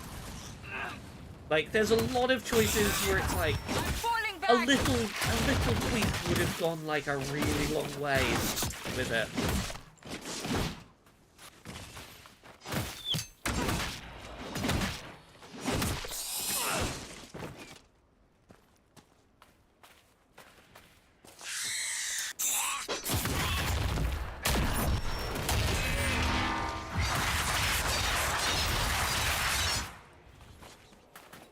Spacefall says, I did hear there was once a fabled good script. Every person making a video game adaptation movie that spends, like, years in development hell, every one of them says that there was once upon a time a good script. The eternal rumor of the good version of that bad film.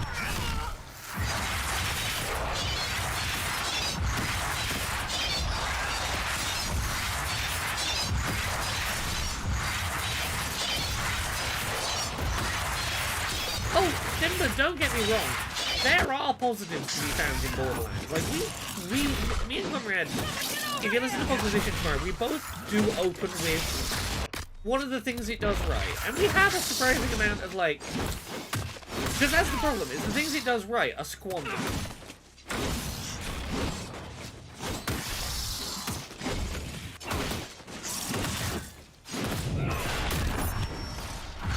Feldstrom, it has been confirmed, no precision platforming puzzles in Veilguard, and that is great.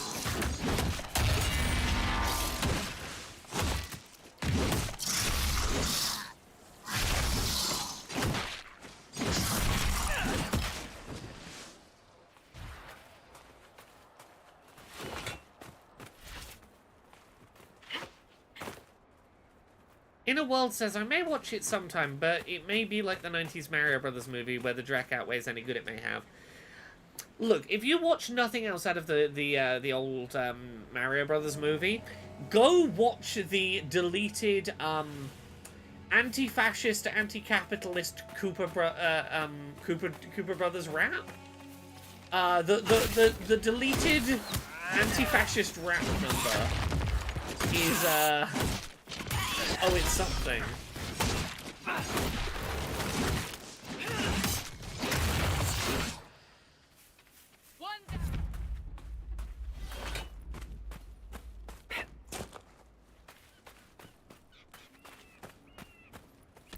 Prison ruins. Okay. I get further up this way.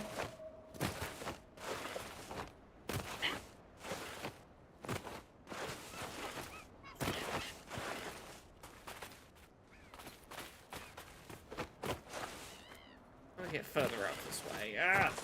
Let me scramble up these stupid Skyrim rocks. Okay. I'll get there in a second. Let me find, for any of you who've never seen it,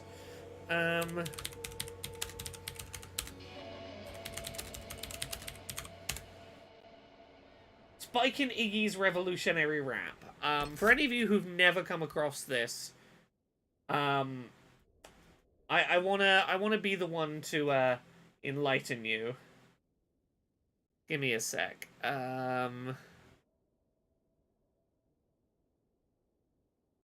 Yeah, here we go.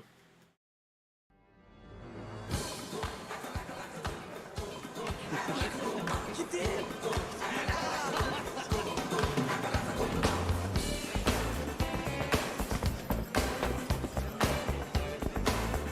You realize what our society has become?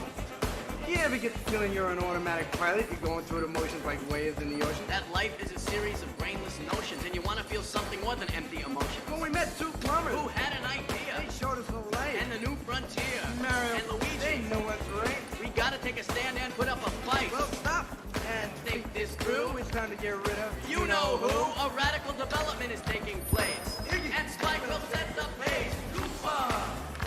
The party Goofa! The Boopa Goofa!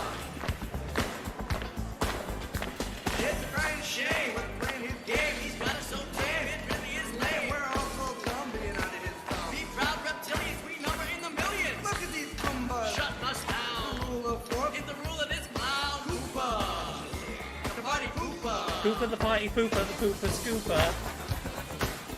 Look, Spike and Iggy tried real hard to go, hey, there's many more of us than you. Don't let this dictator make you believe he is untoppable.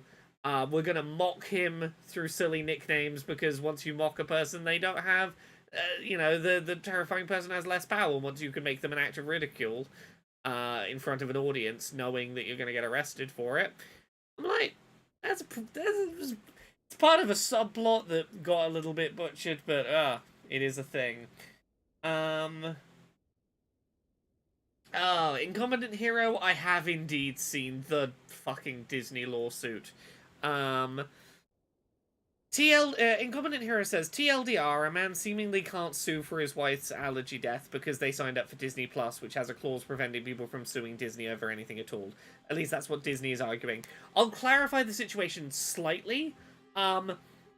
So there is very little legal ground for this, and it'll probably be thrown out. But yeah, the short version is, a man went to Disney Springs, which is like the shopping district near the Disney theme park, was assured that his meal did not contain a thing he was deathly allergic to.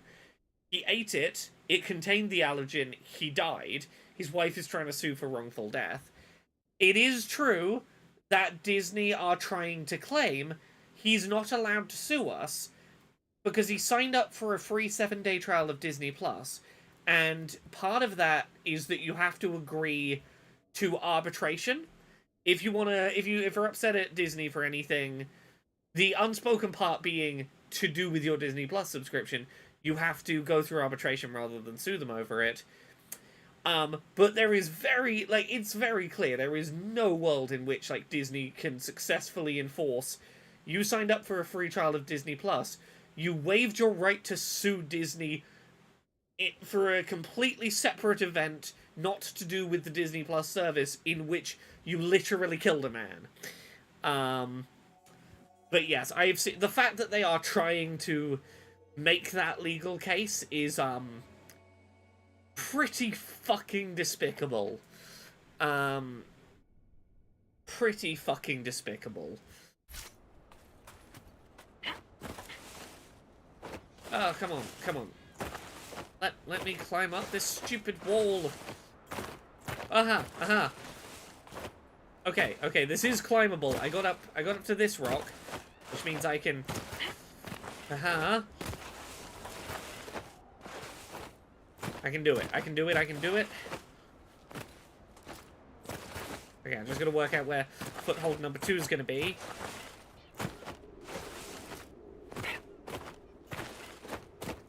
Aha, aha, aha, I was practically there.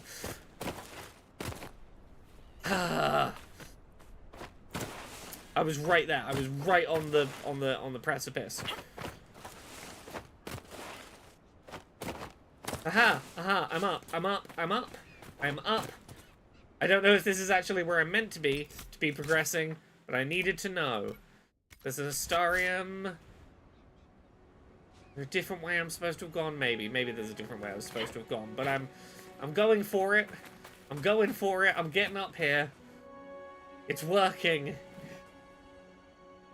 Ah. Okay, okay, that's not gonna be... I'm gonna worm my way up here. No, okay. Okay, if I'm gonna weasel my way up... This is the spot where I'm gonna have to do it.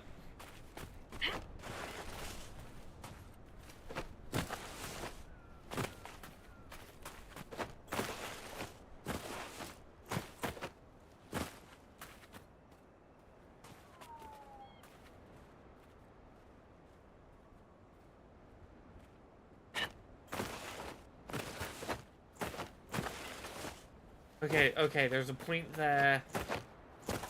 Okay, where I can...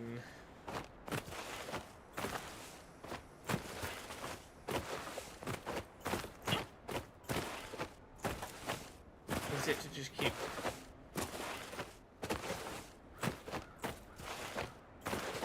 Yeah, there's definitely a point around here where I got purchase. Yeah. Okay, okay.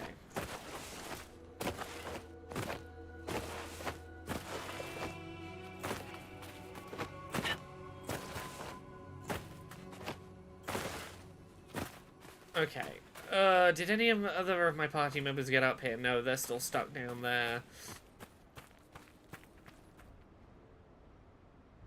Where are they? Where are they?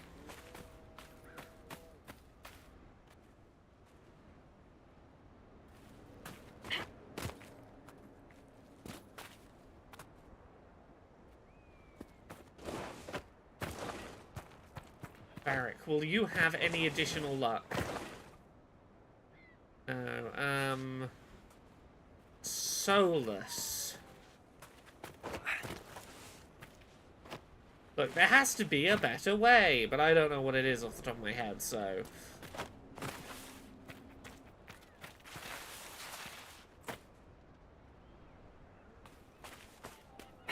Is it really only me that can make this jump?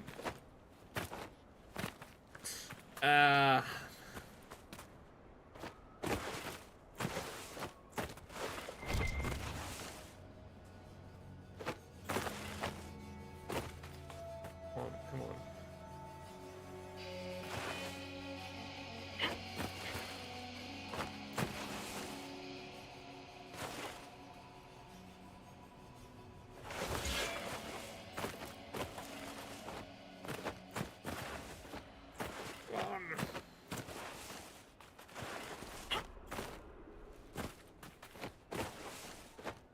Scramble! Scramble up the fucking wall!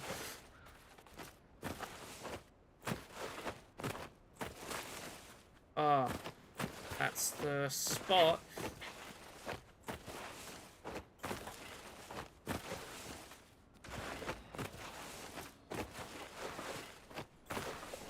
It's there.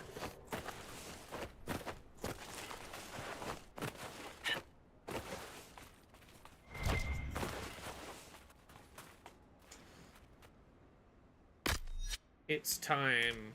No, I can't call the horse. Let me call my horse.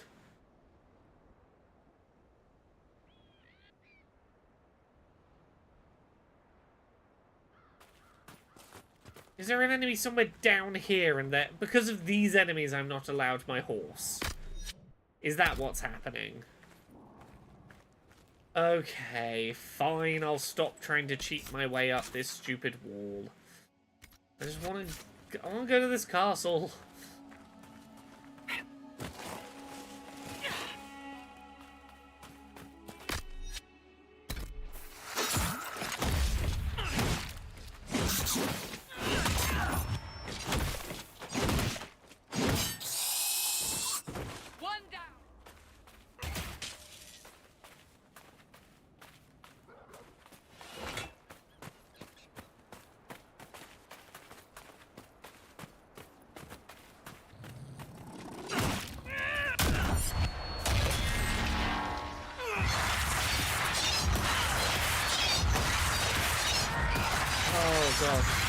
Tuesday of next week, I'm gonna be in the same room as Jeff Keighley.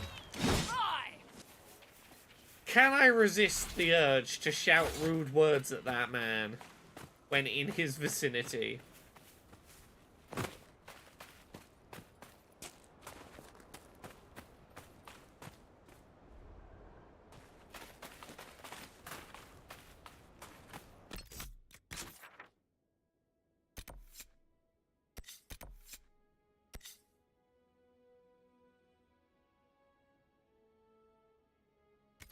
Where am I supposed to be going?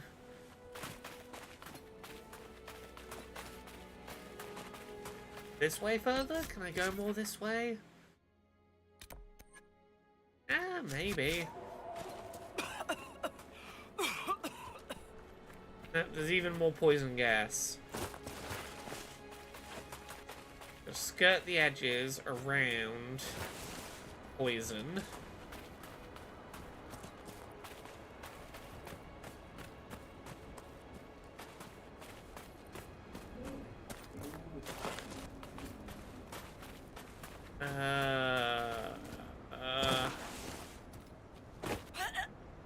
No.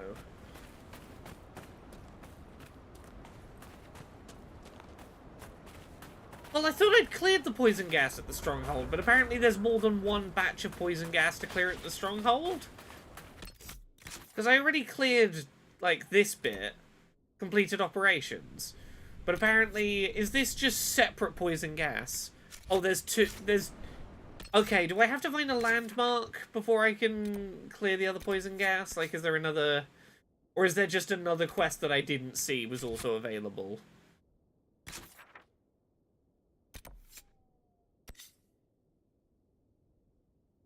There's a bridge near the keep. What, over, what, near here? Okay, let me try and head this way.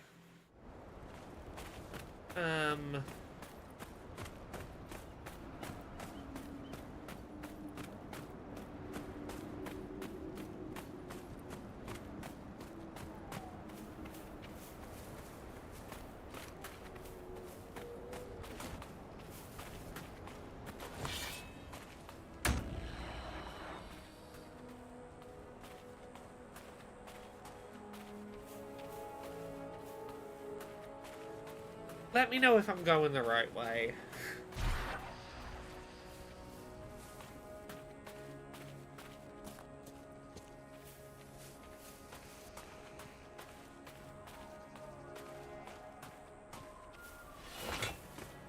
Oh, don't tell me it's this landmark here that I missed before? Maybe...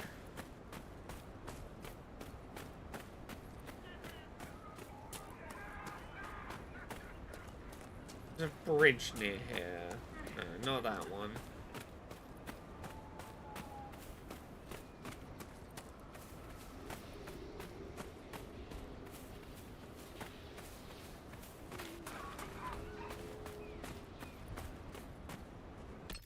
I have taken this keep. I've taken this keep. Griffin Wing Keep.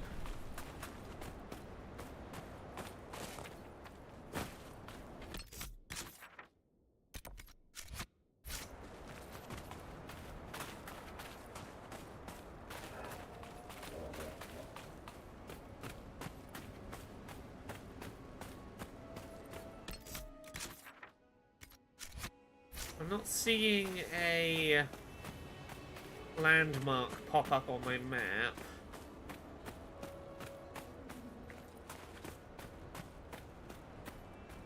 Keep following that ridge around, so keep going this way I'm going right now.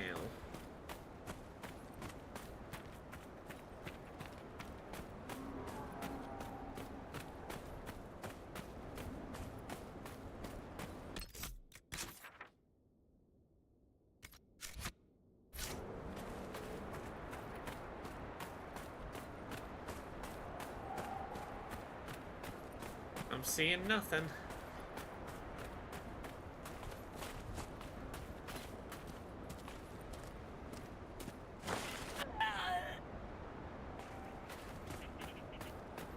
Okay.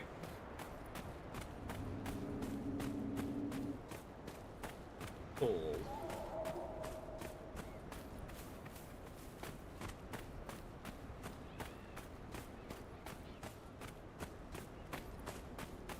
I guess I'll just fight stuff for a minute.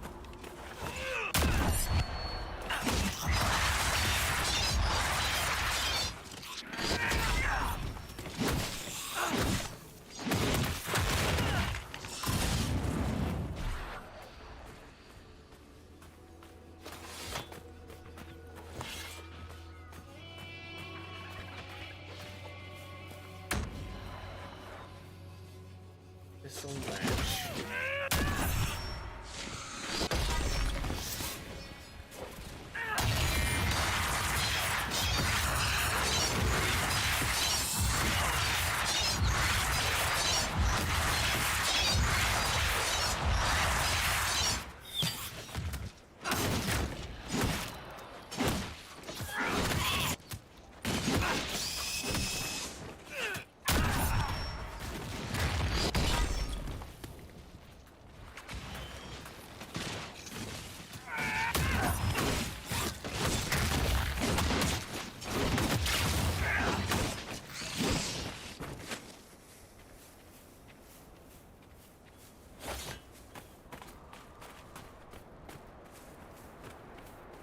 Okay, cool. I'm looking at the map. Alright, where am I looking?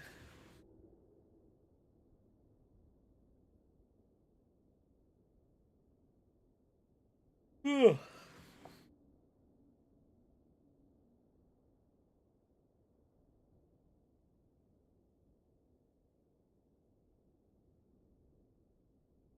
Updates of things. Oh, interesting. If you draw a straight line between the shop in the keep and the completed operations line, so the... Okay, yep. So somewhere along this line. Like, how far would you say it's along that line?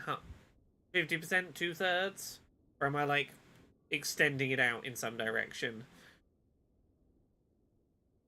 Roughly equilateral triangle to the top. So, like, here? Ish? Like, near this little dot thing?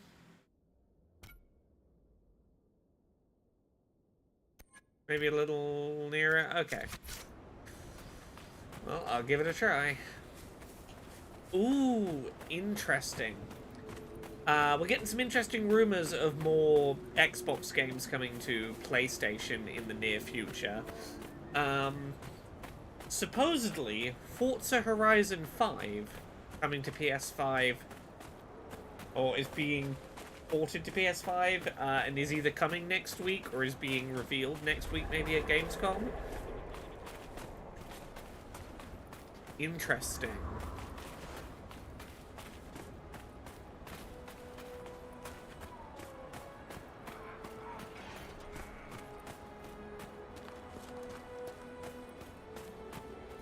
So much for just these 4 games, I suppose.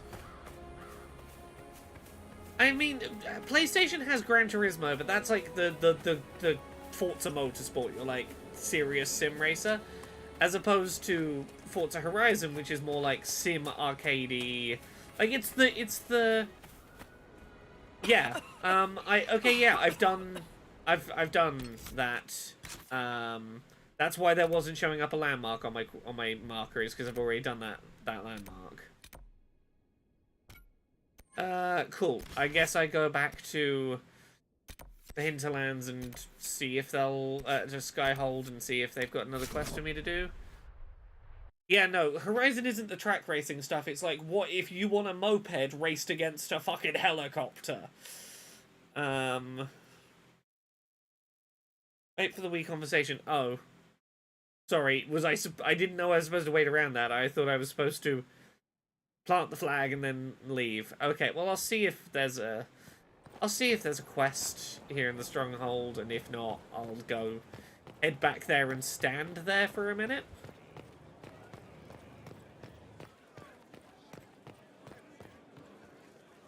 My Lady Inquisitor, I have news regarding one of your companions, the De Winter. Has Dorian done something wrong? No. I have been in contact with his family. House Pavas, out of Carenas. Are you familiar with them? He's mentioned his family. They don't appear to be on good terms. Yes. I believe you're correct. The family sent a Pour letter myself a drink. describing the estrangement from their son and pleading for my aid. They've asked to arrange a meeting quietly without telling him. They fear it's the only way he'll come. I have some blue raspberry slush puppy with the young man. drink. I'd hoped.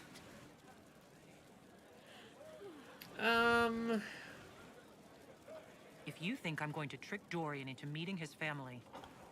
I feared you might say that. The family will send a retainer to meet the young man at the Red Cliff Tavern. I'm pretty sure I got the done on the war table mission, because that's how I was able to go down to the first poison area. I pray you change your mind, Inquisitor. Perhaps their letter will persuade you. If there is any chance...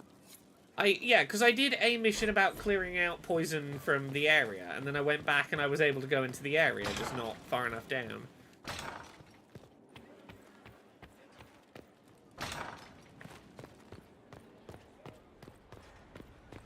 I'm really confused. Sorry, I'm really confused. I accepted one mission about clearing poison. It said, done. It was not one that was a time-limited one. It was one where I have to spend power. It said, okay, good, the poison is cleared. I went back, and there was no longer poison in part of it. I'm pretty sure I paid for a mission that didn't have a time limit. I went back, and the thing was done. I'm not sure why chat is trying to tell me it's only just completed, it's cleared of poison now, or there's a second quest that you haven't done, but maybe it is done now. I put several timed missions on. It might be one of those that completed. I don't know. One puts in the towers for the poison gas, and the other builds boardwalks. There were already some boardwalks. Yeah, I don't know. I'm pretty sure I only did one mission clearing out poison gas. But if I'm wrong, I guess I'm wrong. I don't know. I came back here because I was told there might be more quests that I needed to do.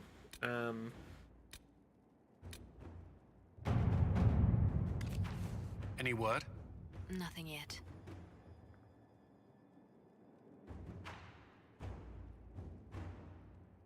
Our troops can bridge the pits, which should allow us to cross safely and find the location of the Darkspawn. Yes. So the problem isn't that I hadn't waited long enough for the quest to complete. There was a separate quest that was not about clearing poison, but was about going to the Darkspawn, which was going to build a bridge. Cool. Yeah. So to all the people telling me, oh, no, you didn't wait long enough, it's only just cleared. No, that was a completely unrelated quest. I was correct to come and cash the quest. Cool. Yeah. I did indeed get the mission, the done on the mission at the war table. I didn't forget to do that.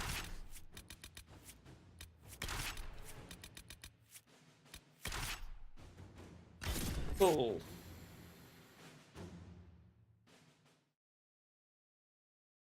So it wasn't that I hadn't waited for the mission to be done. Cool.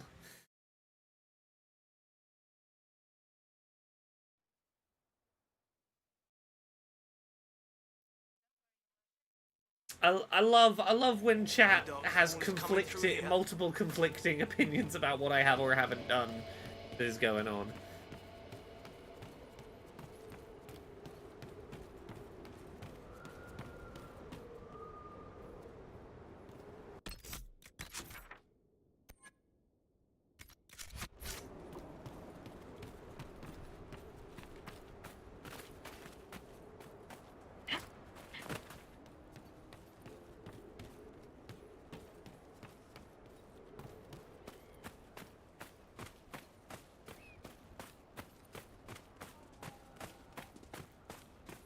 Is it this way? Is there now things for me to climb up this way? Or am I going a different way? I don't know.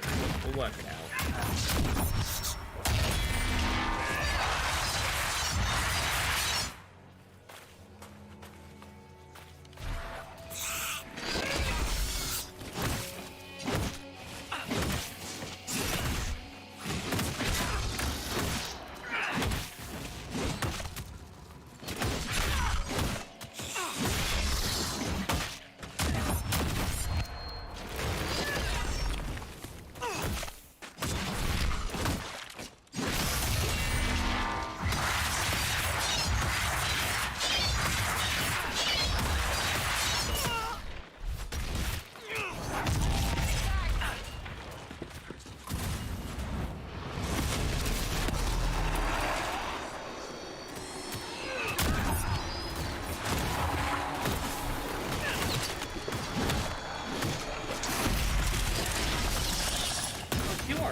You're a big burly boy, aren't you?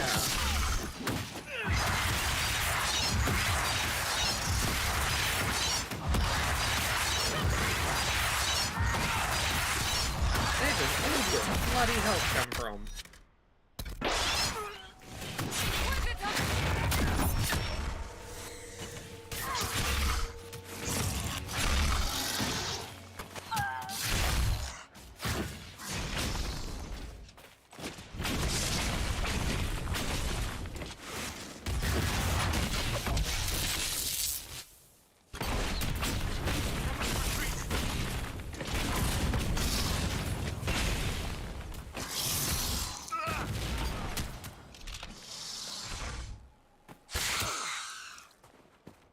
Really? I guess we fucking sprint away.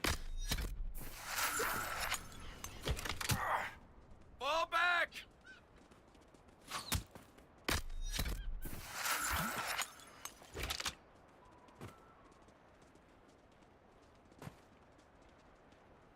I don't know why my health got so low there. That really shouldn't have been quite such a difficult mission or fight.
This is a relatively level appropriate area for me to be in. Why is this causing me such trouble?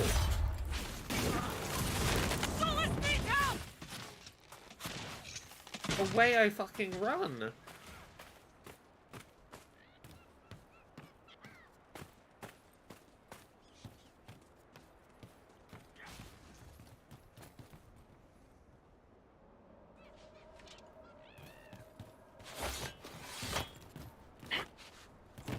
Solus, is that you in the stairs? That's me in the corner. That's me underneath the stairs, clipping through the level.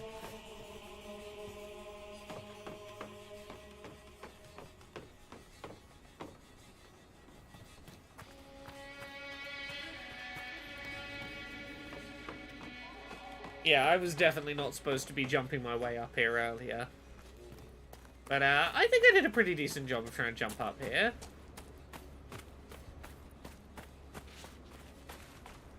I think I did an admirable job of cheesing the geometry. Oh, oh, you are not revivable, are you, Solus? Hmm.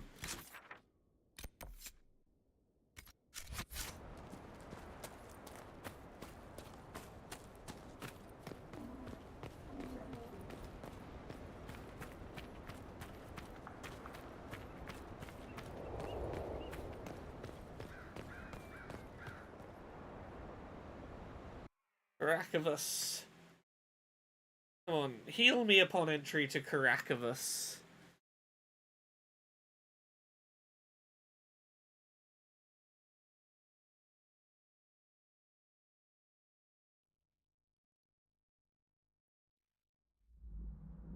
Stay on guard.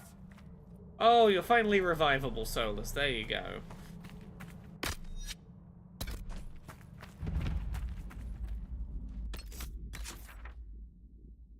Okay, no good sign of exactly where I'm going. We'll just do it vibes.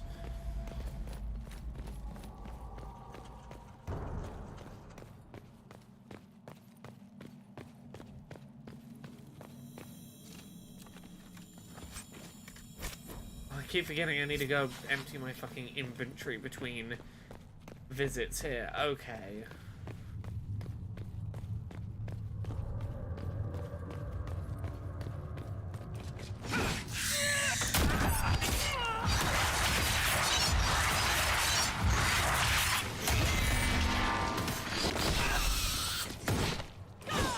Oh, I don't remember. Does leveling up get my health back in this? Does this play by Pokemon level up rules? I don't think so.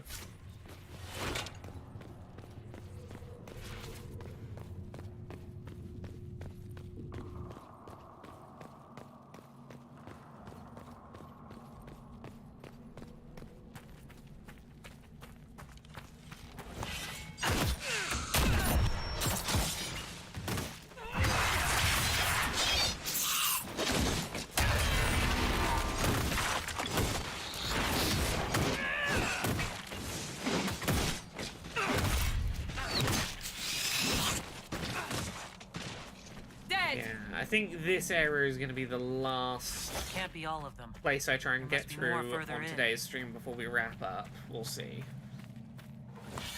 We're coming up to midnight. It's a reasonable time to be thinking about that.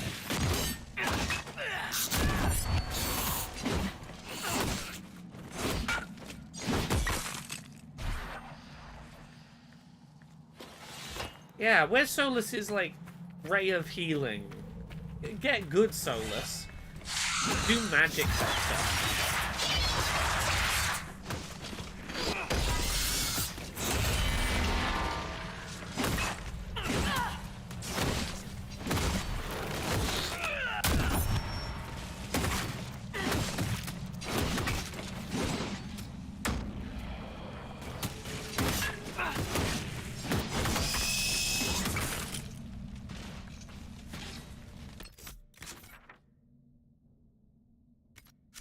Okay.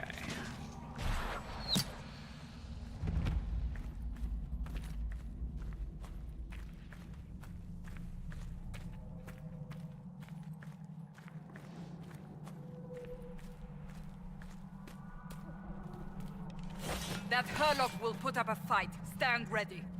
Oh, you're one of the fuckers that fucked me over outside and used up all my healing items, aren't you?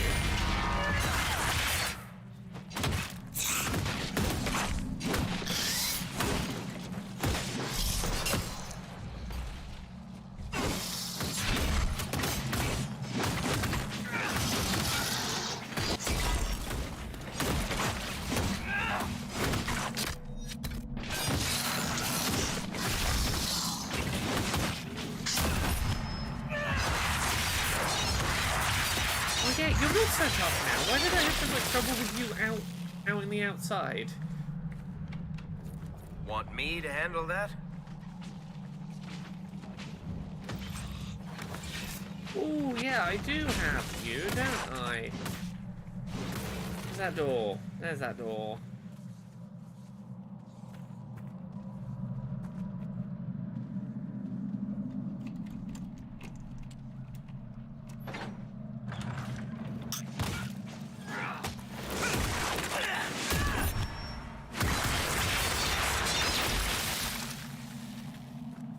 There's the door.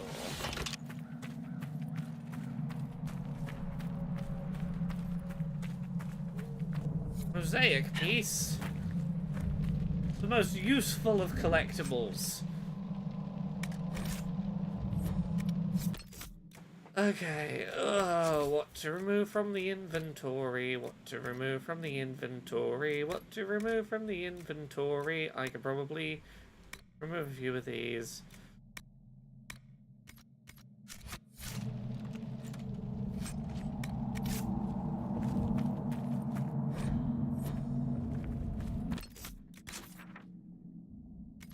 I'm gonna be heading to the right. I'm gonna be heading this way. What was that? What could it be? What could it be? In an age like this, what could it be?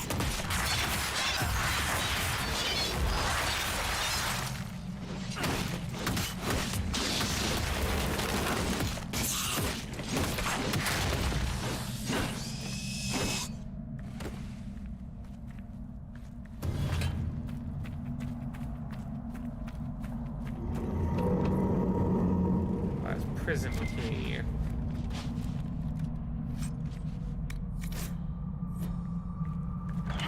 Venatori. They've been excavating. I take it breaking into Darkspawn tunnels wasn't part of the plan. Darkspawn and Venatori. Aren't we lucky? Fee, I always wish to hoard harder.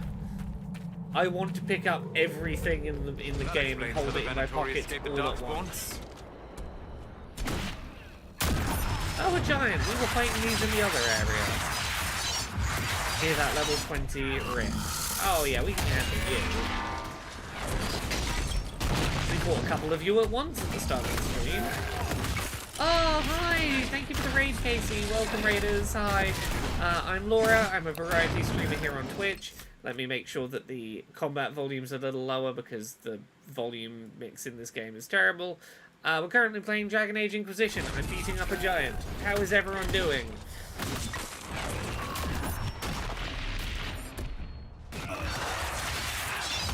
Look, for all of my, I've spent a lot of this playthrough regretting my choice not to play as a magic user, because that's usually how I play this. But if there's one thing that makes having played a two-handed sword wielder worthwhile, it is the move where I spin around like a Beyblade. Come on, here we go. Spin around like a sword-wielding Beyblade, hopefully for more than 2 seconds, is the one thing that makes this class worthwhile. Spin, spin, spin.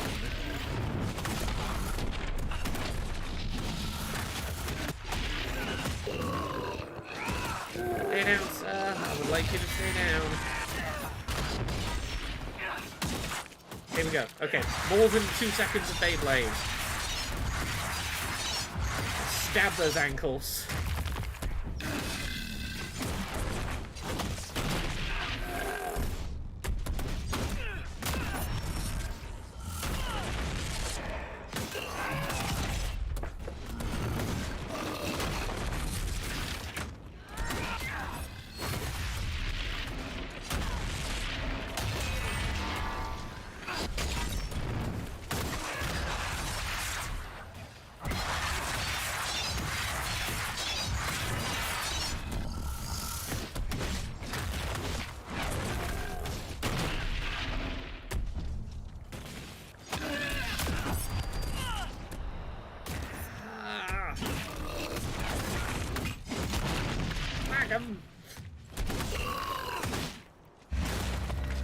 Oh, there we go. There we go.